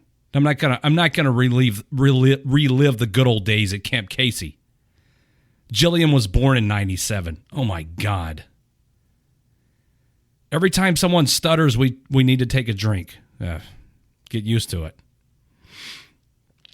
I've told a story of the GI bar. What was the club that I used to go to all the time down at TDC? The Top Club. It was called the Top Club.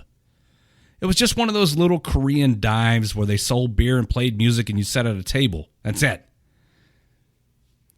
But my battalion sent me down to Yongsan one time for a week to go to a school.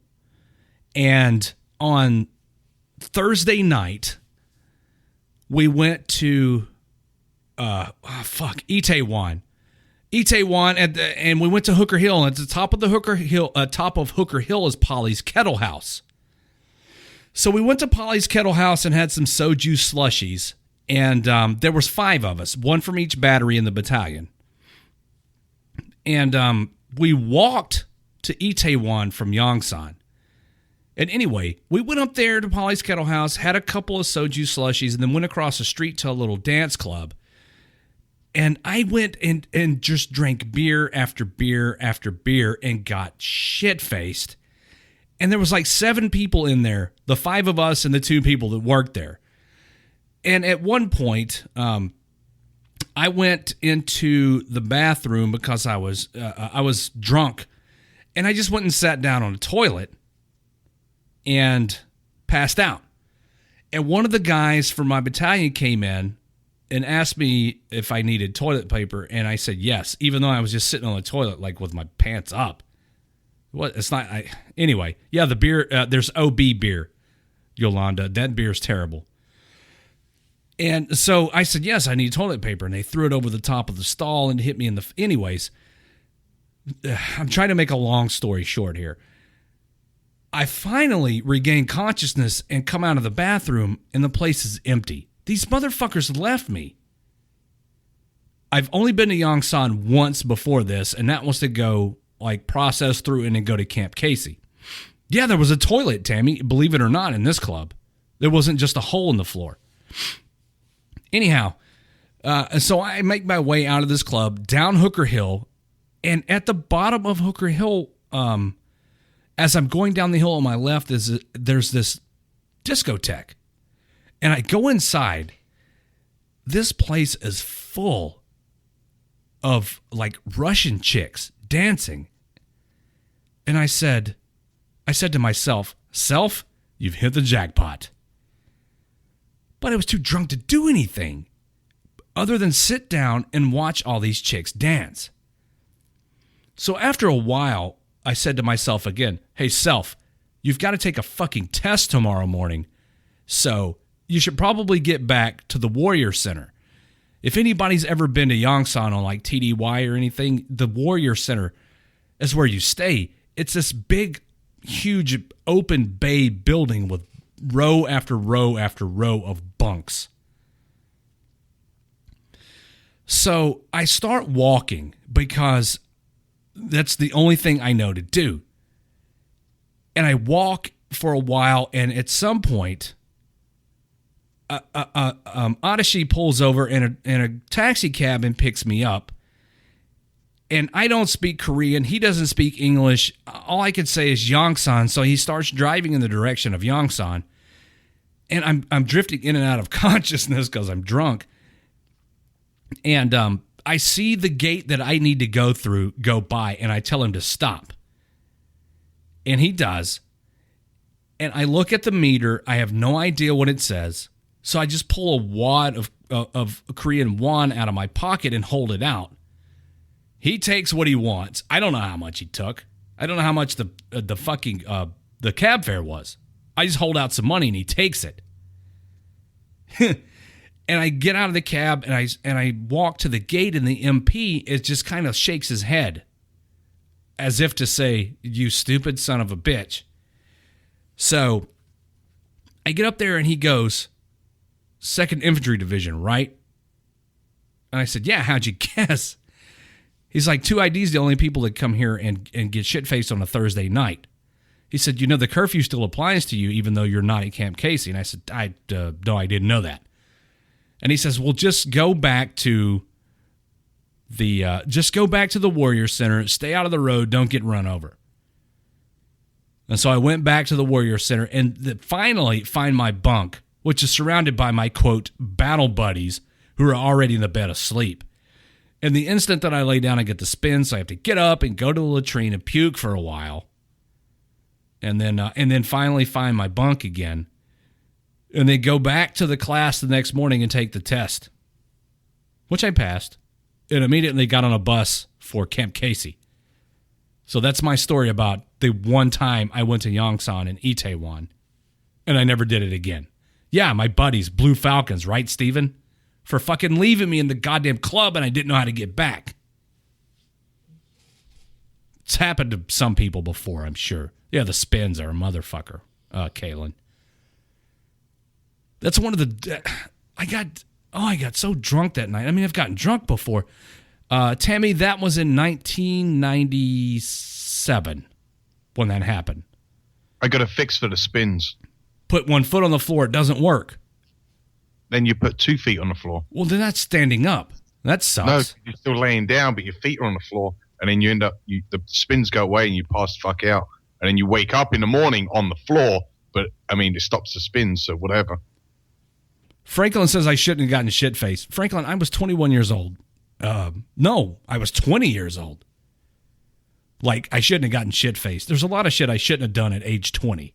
Spin the other way.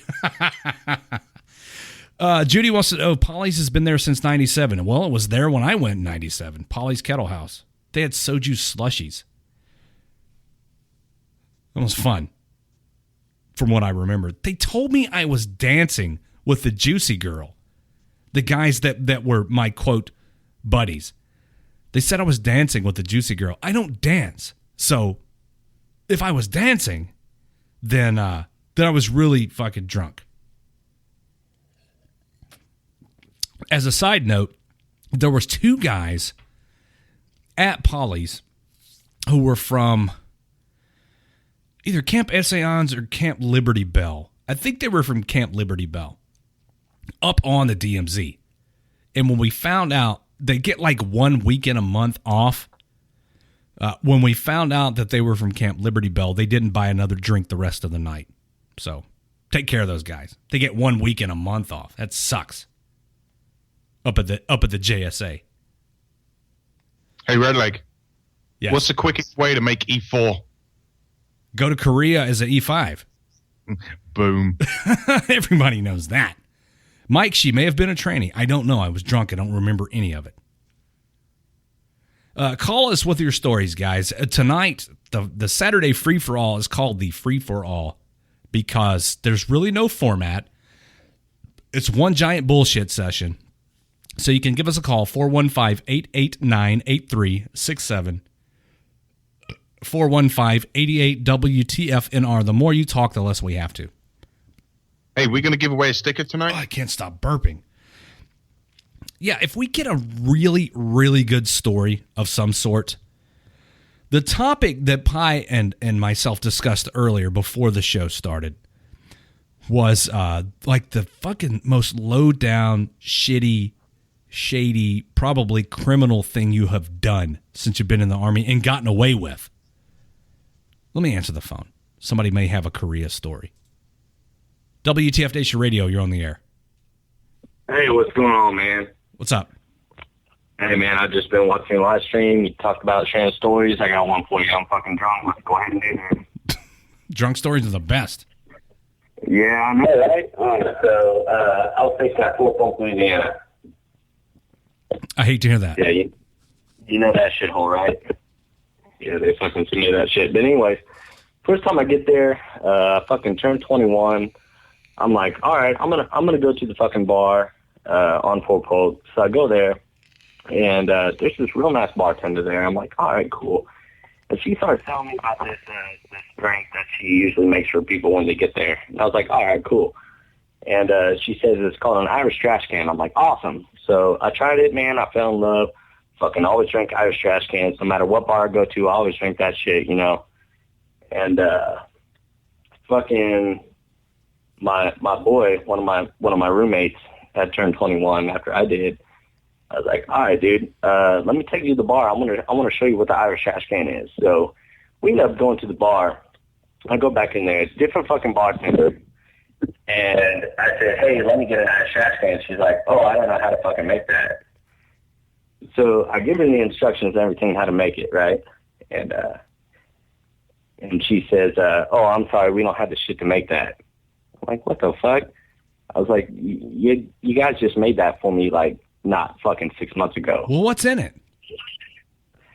Dude, it's like fucking like 5 different shots of shit and a Red Bull can stacked on top. Gross. Like gin, vodka, rum, some other shit. I can't remember exactly. You just gotta look it up. Irish trash can, man.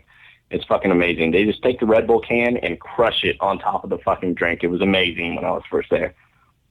But yeah, so I went back there with my buddy and I was like, hey, I need an Irish trash can.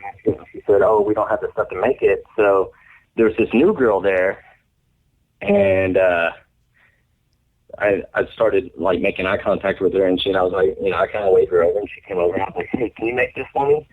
Because the main bartender was being kind of a bitch. And she's like, yeah, I think we got the shit to make that. I was like, cool.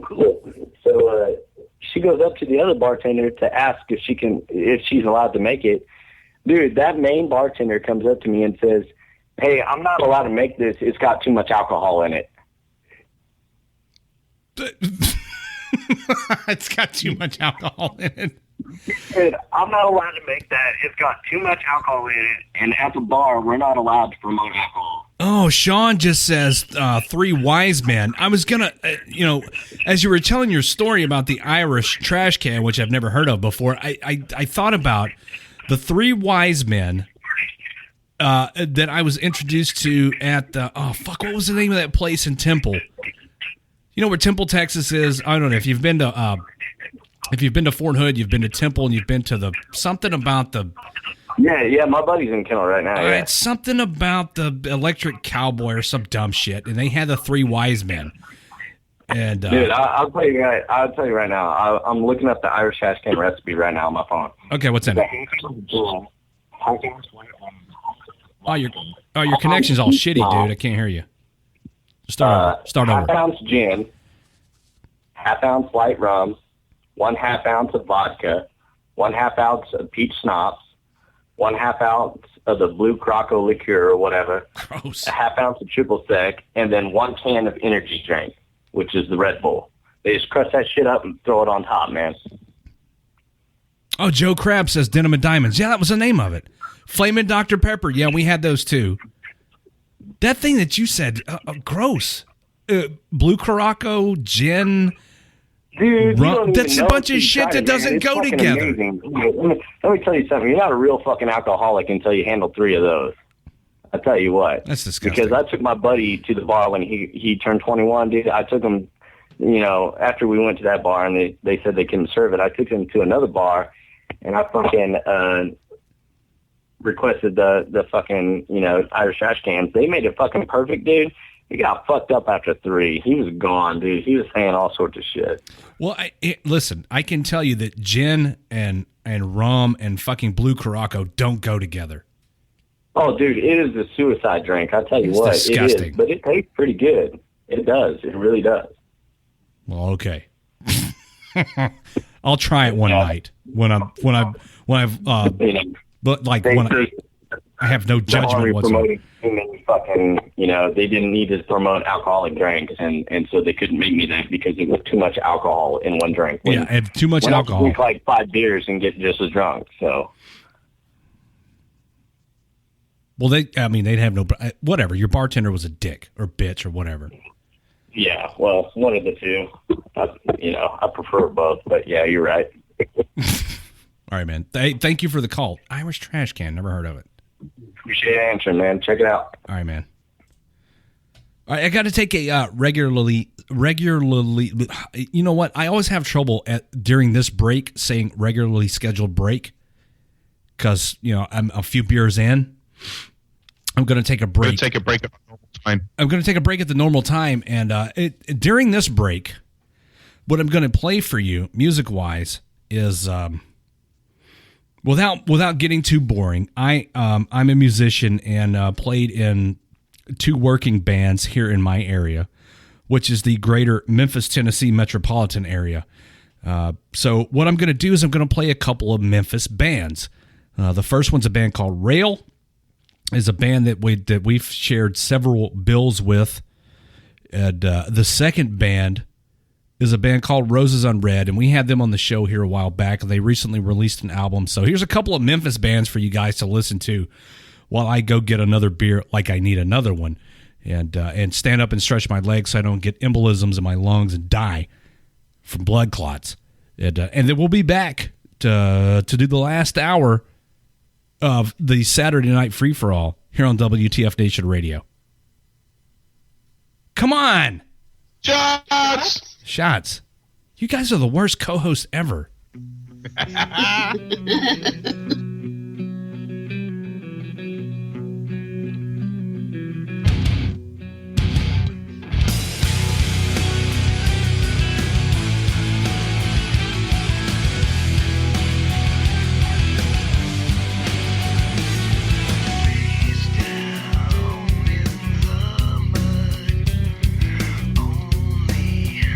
Wished you could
You're listening to Red Leg on the voice of U.S. Army WTF Moments. WTF Nation Radio.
So I got the chicks and the dudes wet. Mission accomplished. Oh, hold on, Zach. Zach wants me to lift my shirt. No. I got to draw the line somewhere. I mean, I'll blow kisses to summer. But, exposing skin? Nah, not happening.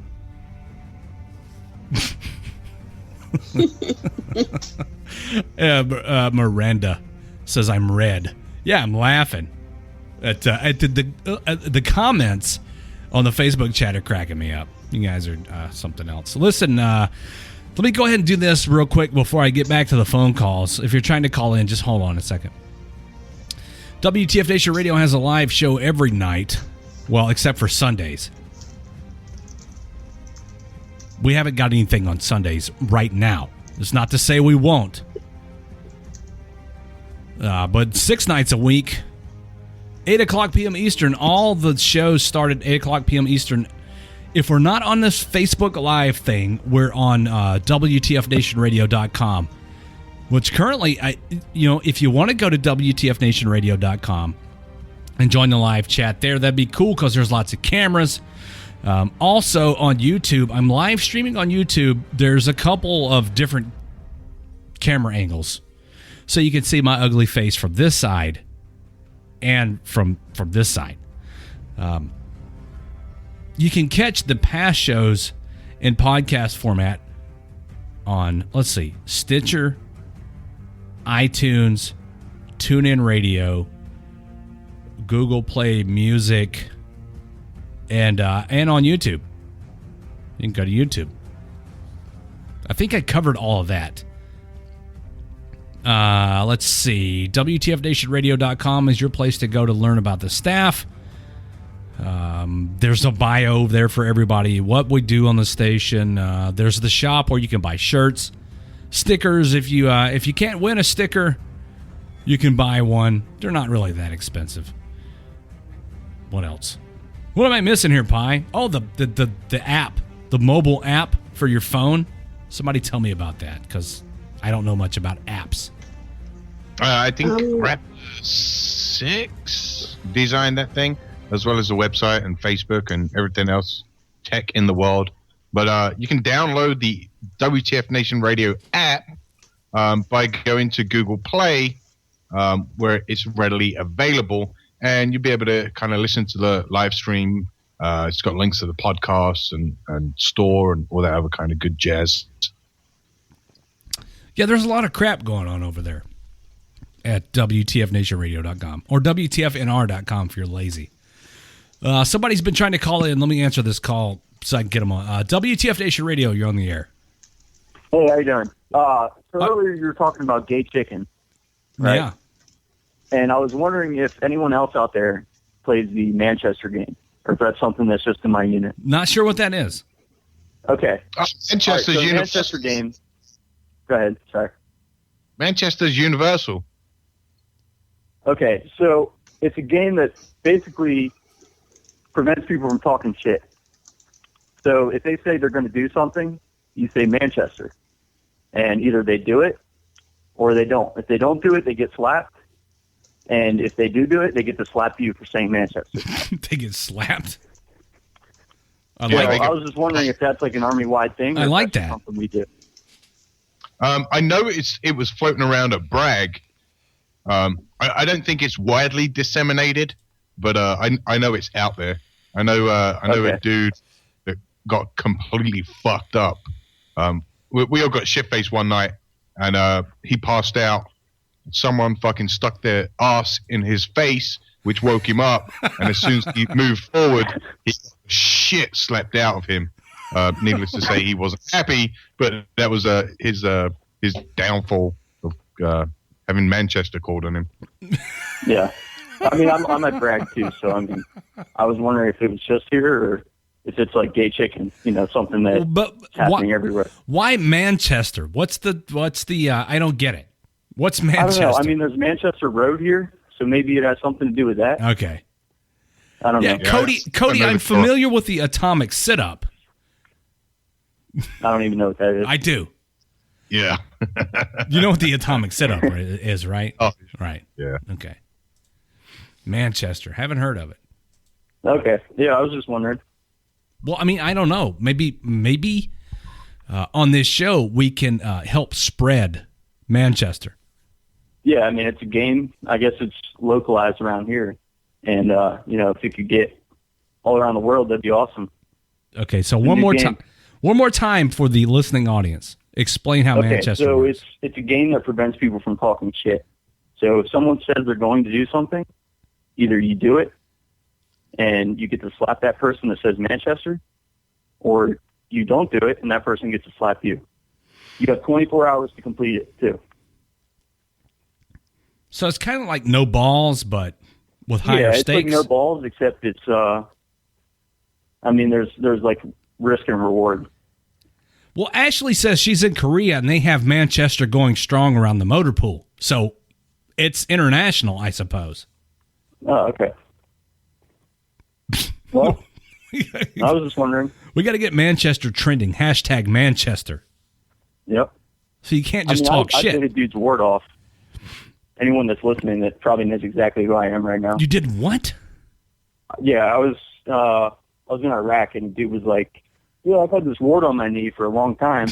He's like, "I'm trying to get this shit off." And I said, "I'll bite that off." And I was just fucking around, and someone called me out on it. And said, like Manchester. Oh, they said Manchester, so you had to do it. Yeah, and I was like, "Fuck!" Or you get I slapped. I was talking shit, and I didn't realize what I said, and then I ended up biting it off, which is disgusting. Because you didn't want to get slapped. Yeah, I mean, okay, it was more like it was a show of force, you know? A show of force. I get it now. Like, nobody's Manchestered me since then because, should I do it? It's like beating up the biggest dude in prison. Because so you put up, and and so nobody's tested you since. Yeah, I've seen a dude moon, like helicopters going by out in the field, and a bunch of crazy shit. Someone ate a pine cone. Somebody ate a pine cone. Yeah. Well, I think once you have Manchester you kind of learn your lesson, and you very quickly learn to think before you talk. Oh, wait a minute. So if somebody Manchesters you and you do it, you get to slap them? Yeah, you get to slap them. Did you right slap there. Did you slap the shit out of the guy? Yeah, I mean, and it's. I mean, you didn't hold back, careful. right? Like, You gotta slapped. go around the corner. You slapped the Obviously, dude. like, I'm pretty sure they have a policy somewhere in Fort Bragg about Manchester. Do they really? This is something. This is something that that people need to talk about. If you got a Manchester thing going on, send it to the inbox. U.S. Army WTF moments. We want to know about it. Maybe you'll make it on the page. Yeah, and remember, this is the 27th century, so fuck the photos, send the video. Video. I mean, I've got a few, but I'm not sending them. I got like 10 more days till I'm out, so. Well, I mean, okay, you get out and you send them. Yeah, exactly. Okay, all right. We'll be looking for them in 11 days from now. Yep. Okay, all right. All right, appreciate it. Thanks for the call. All right, have a good one. Manchester. I think, what's going on the Facebook Live chat? Is there dudes trying to pick up chicks, or chicks trying to pick up dudes, or chicks trying to pick up me? I don't know. I'm kind of lost.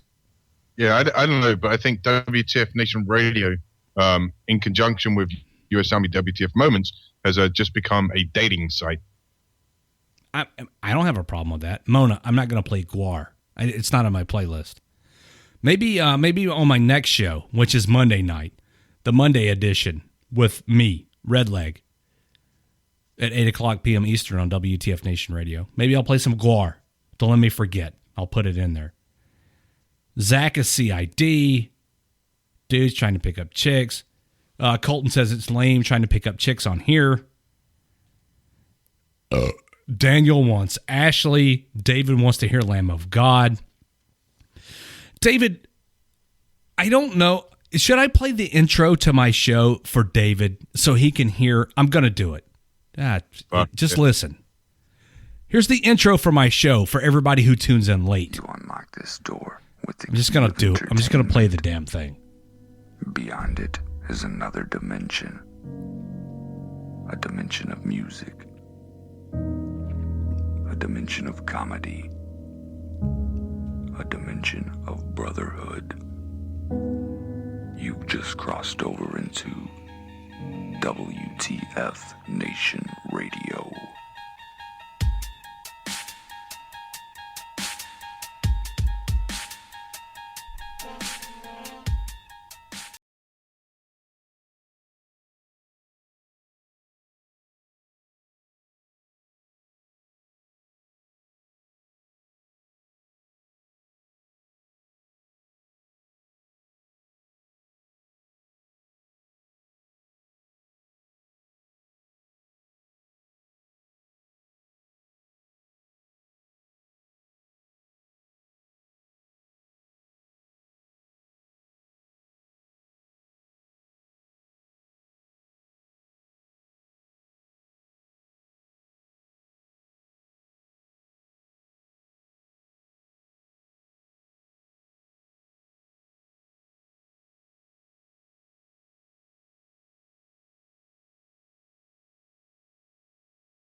right, so enough of that.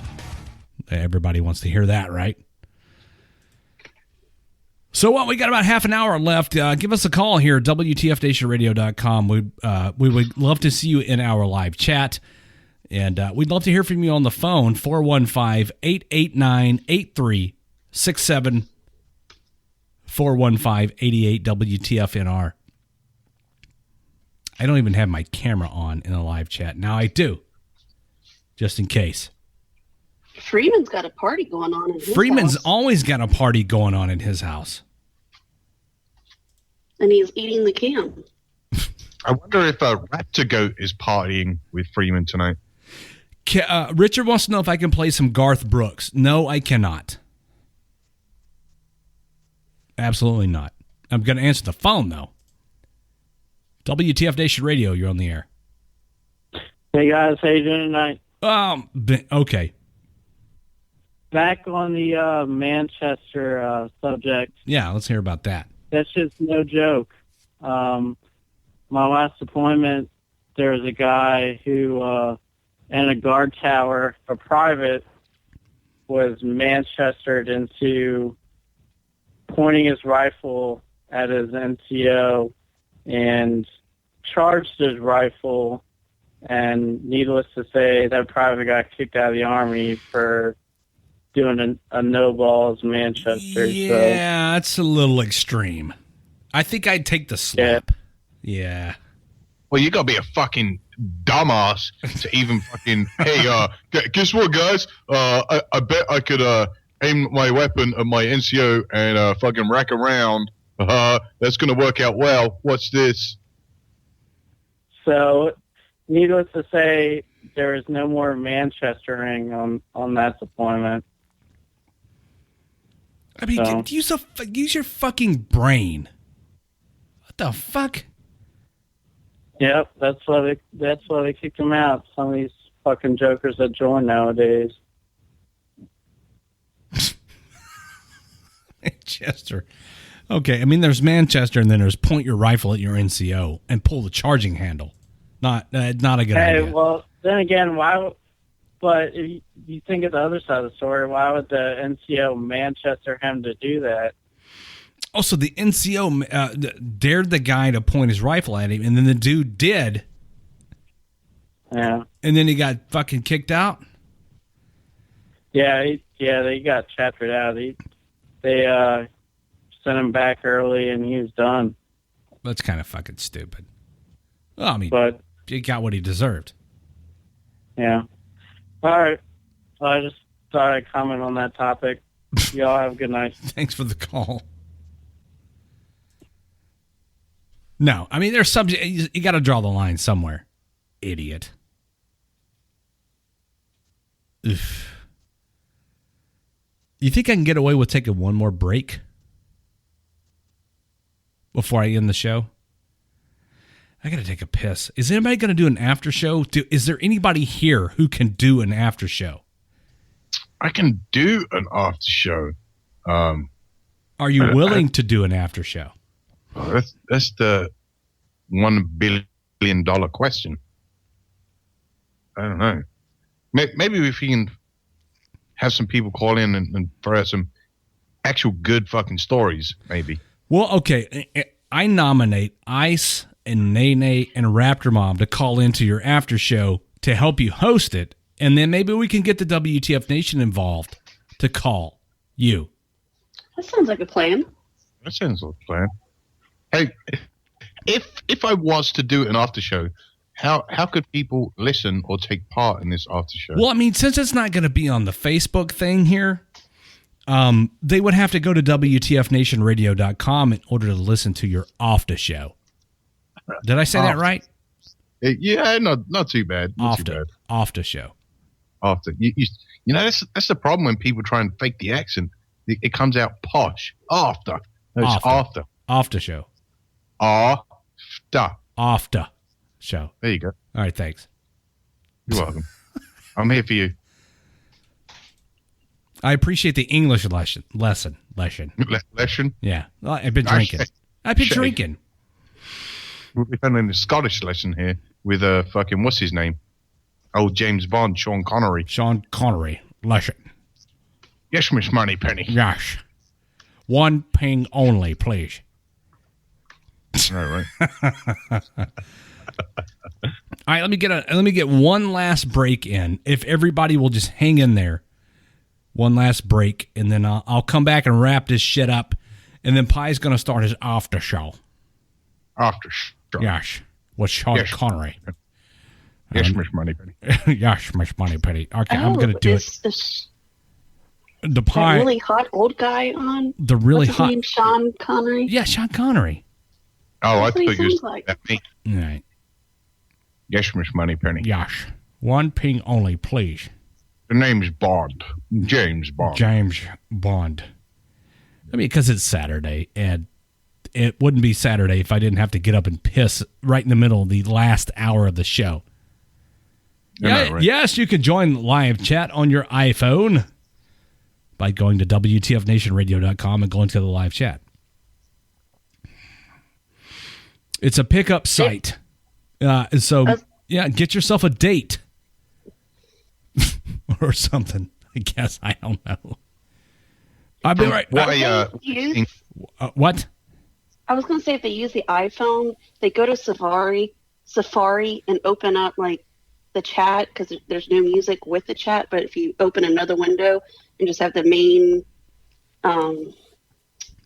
page of our website, you can listen to the music and be in the chat at the same time. Okay, Summer has suggested that I pee in a bottle so I don't have to leave. Listen, when you're working with as much as I am, peeing in a bottle is kind of difficult. I mean, I'm not trying to brag, but... Wait, that it should be easier that way. Like, I mean, granted, you're not at the level of Raptor 6 where you need tweezers, but I mean, it's right there. I mean, you don't have to put a bottle by your ankle. No, I mean, if I try to pee in a bottle and then it gets everywhere, it gets on the equipment, and so I just got to get up and go piss.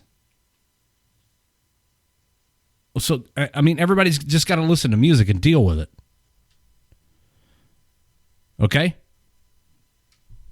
Well, it's funny you mention music because on the WTF Nation Radio Facebook page, I'm not sure if there is going to be music. Well, maybe there will. I'm stalling. It's one of them professional things you talk. I wish you would stop that because I really got to go piss. Are you done? Can I go now? You think you could fill them empty bottles up? Please say yes so I can call Manchester. No, I can't. I don't have to piss that much. Listen, here's songs. I'll be right back. The voice of U.S. Army, WTF Moments. This is WTF Nation Radio.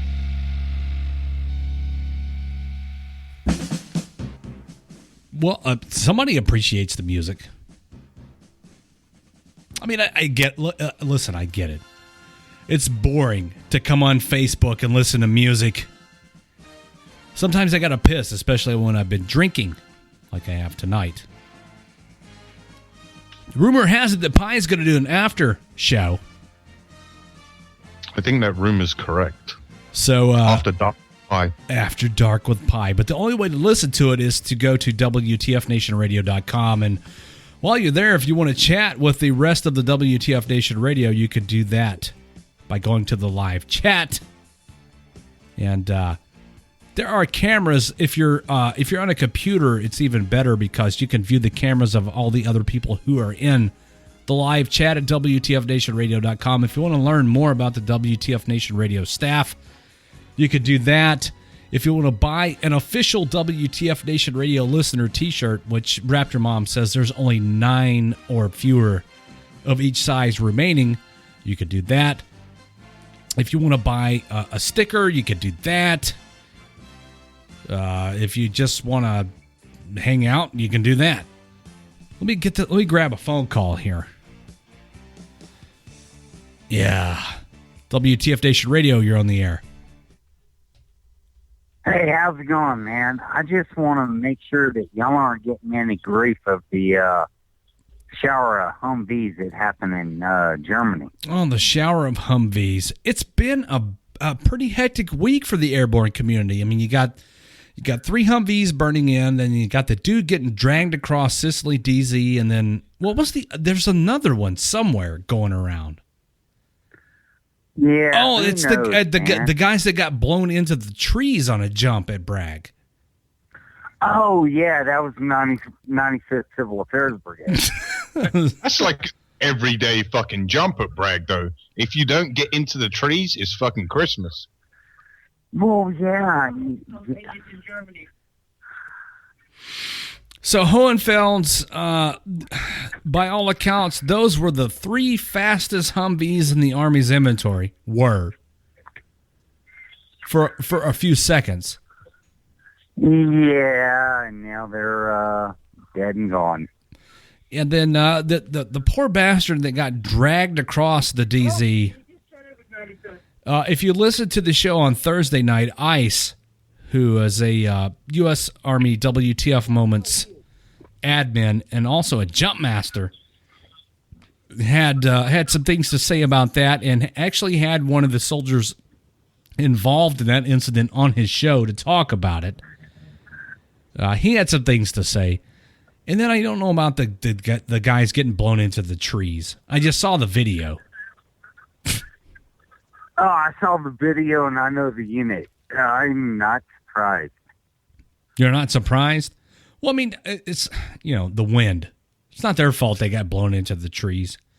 I think a couple of dudes landed on the road, but they were the lucky ones. Turn and hold. What'd you say? Turn and hold if the winds are bad. Yeah, I mean, what else can you do? Suck it up. Well, yeah. You're going to get a face full of trees. Hey, you're on the ground, though. Well, at some point you end up on the ground. Yeah. Let me do this. Let me put another caller on with you because I'm tired of talking. I'll let you guys talk. WTF Nation Radio, you're on the air. Yeah, I'm just trying to get me cousin what? I'm trying to get a hold of me cousin Pie. Oh, your cousin Pie. Yeah. Where's he at? I don't have any cousin that sounds like a fucking idiot. No, he's this guy. This is your. See, they don't know the difference, Paul. You had me 200 quid. I had you 200 what? Quid. Hey, don't act like a little fuck. Don't act like no bloody swamp donkey. It's a pretty bad accent as far as. But come on, Pie, talk to your cousin. I'm trying, man. I'm trying. He sounds like he's drunk and high. No, not at all. All I did was eat me some crumpets, and I was jacking off these chicken stories.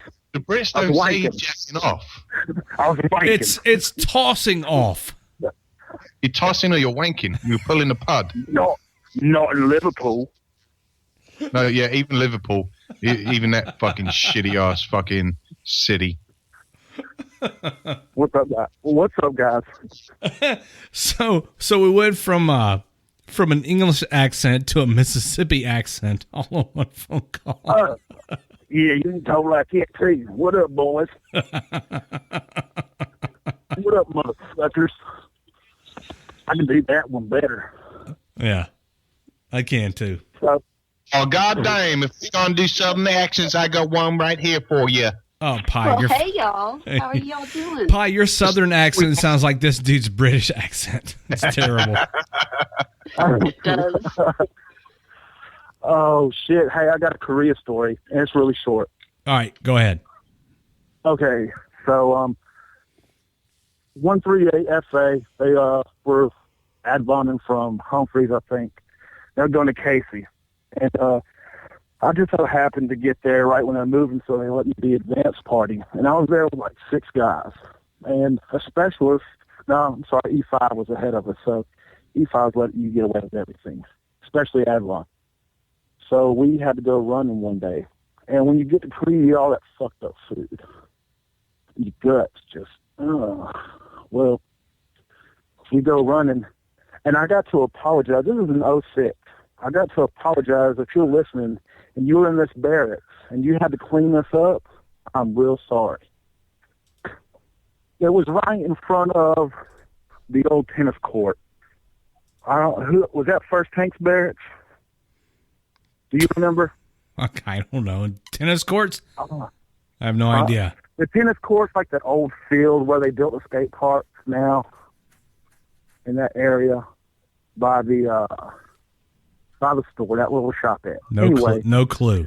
So, in that area, well, we were running, and the bubble guts hit me. And I just asked for permission. I gotta go shit. And surely there's gotta be a fucking toilet somewhere in that fucking vicinity. And I am pinching hard. And I didn't wear boxer briefs that day. I cut the little panties out of my PT shorts. So if I'm letting it go, it's going. It's going to go all down my leg. Well, I finally found this barracks. I knock on doors. Well, fuck, I didn't think they're running out in PT too. Everybody's gone. And all these doors are locked. I'm trying to break into them, kind of. And I say, fuck it. And I'll find a little washroom and that big mop bucket sink. Dude, I just dropped it and just laid it down off in there. And it was like it was like a wet loaf of bread coming out of my ass. It was just huge and nasty and Korean. And I had to get back to formation, kind of. And I saw a clean mop. That's what I wiped my ass with.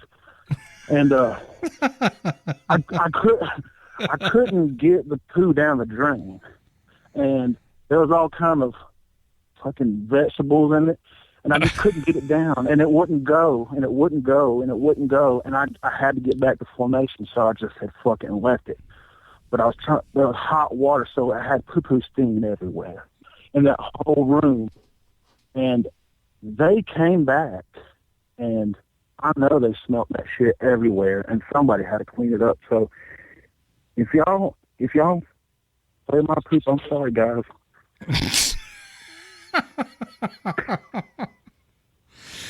So the waffle stomp didn't work?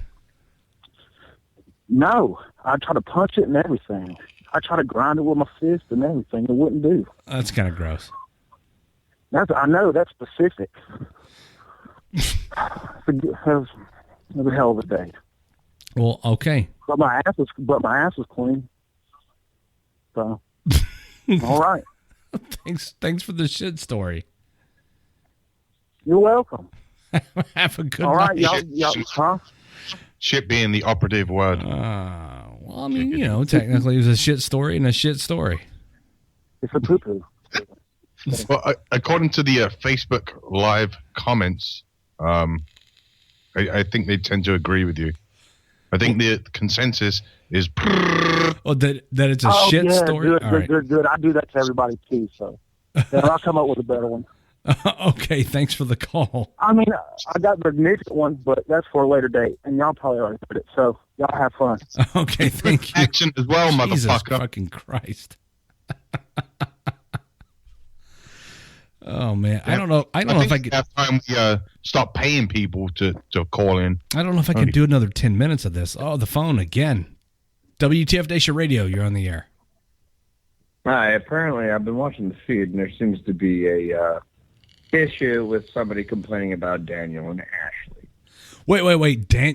Hold on. I've had this on deck for a while. Daniel. Oh, okay. Damn, Daniel. Damn, Oh. Daniel. Damn, Daniel. Damn, Daniel. Back at it again with the white van. Damn, Daniel. Damn, Daniel. Damn, Daniel. Damn, Daniel. Damn, Daniel. Back at it again. What's going on with Daniel and Ashley? I'm back at it again. Now, the feed's been saying I'm trying to pick up Ashley and use it as a pickup site. Okay. I want to set the record a little bit straight to the listener. Look, can we get Ashley on the phone with you? Yeah, Ashley, call in. Hurry up. I mean, there's somebody calling in, but I don't know if I don't think it's Ashley. Ashley, in the Facebook live chat, just put your area code. Yeah, tell us what area code you're going to call in from, Ashley, and then call, and I'll answer, and you can talk to Daniel. Because Daniel's on the fucking phone right now. Daniel and Ashley. By the way, I was the same one that kissed the guy from Martini. All right. Oh, wait a minute. What? You're the same guy? Yep. Yeah, that's what I was just thinking. So Daniel kissed a dude for a martini, but Ashley doesn't want to call? What the fuck? Well, see, now, I'm calling Ashley out because, fuck it, Manchester Ashley, you motherfucker. Because earlier on in the show, you were all about, during a music break, I'm going to call, I'm calling next. So, no text? That was me? No, Ashley. Now we got to get Ashley on the phone. Yeah, No, call I'm in, trying to Ashley. get her to call. She That's what joined we're the trying to team do. because I messaged her and told her, hey, they want to talk to people in Korea to see how it is currently. She's in Korea right now. She just went, and she's an MORS driver and gunner.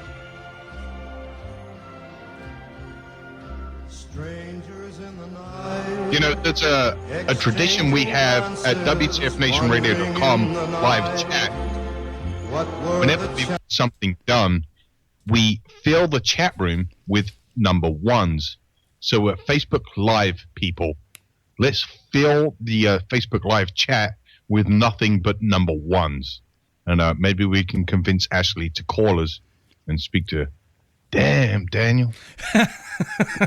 Hey, Ashley, it's Daniel. If you're listening, look up the number. You should call. You're famous now. Hey, do you want me to give everybody your number and they can just call you randomly? Damn, Daniel. Or they might text dick pics. Damn, Daniel. Damn, Daniel.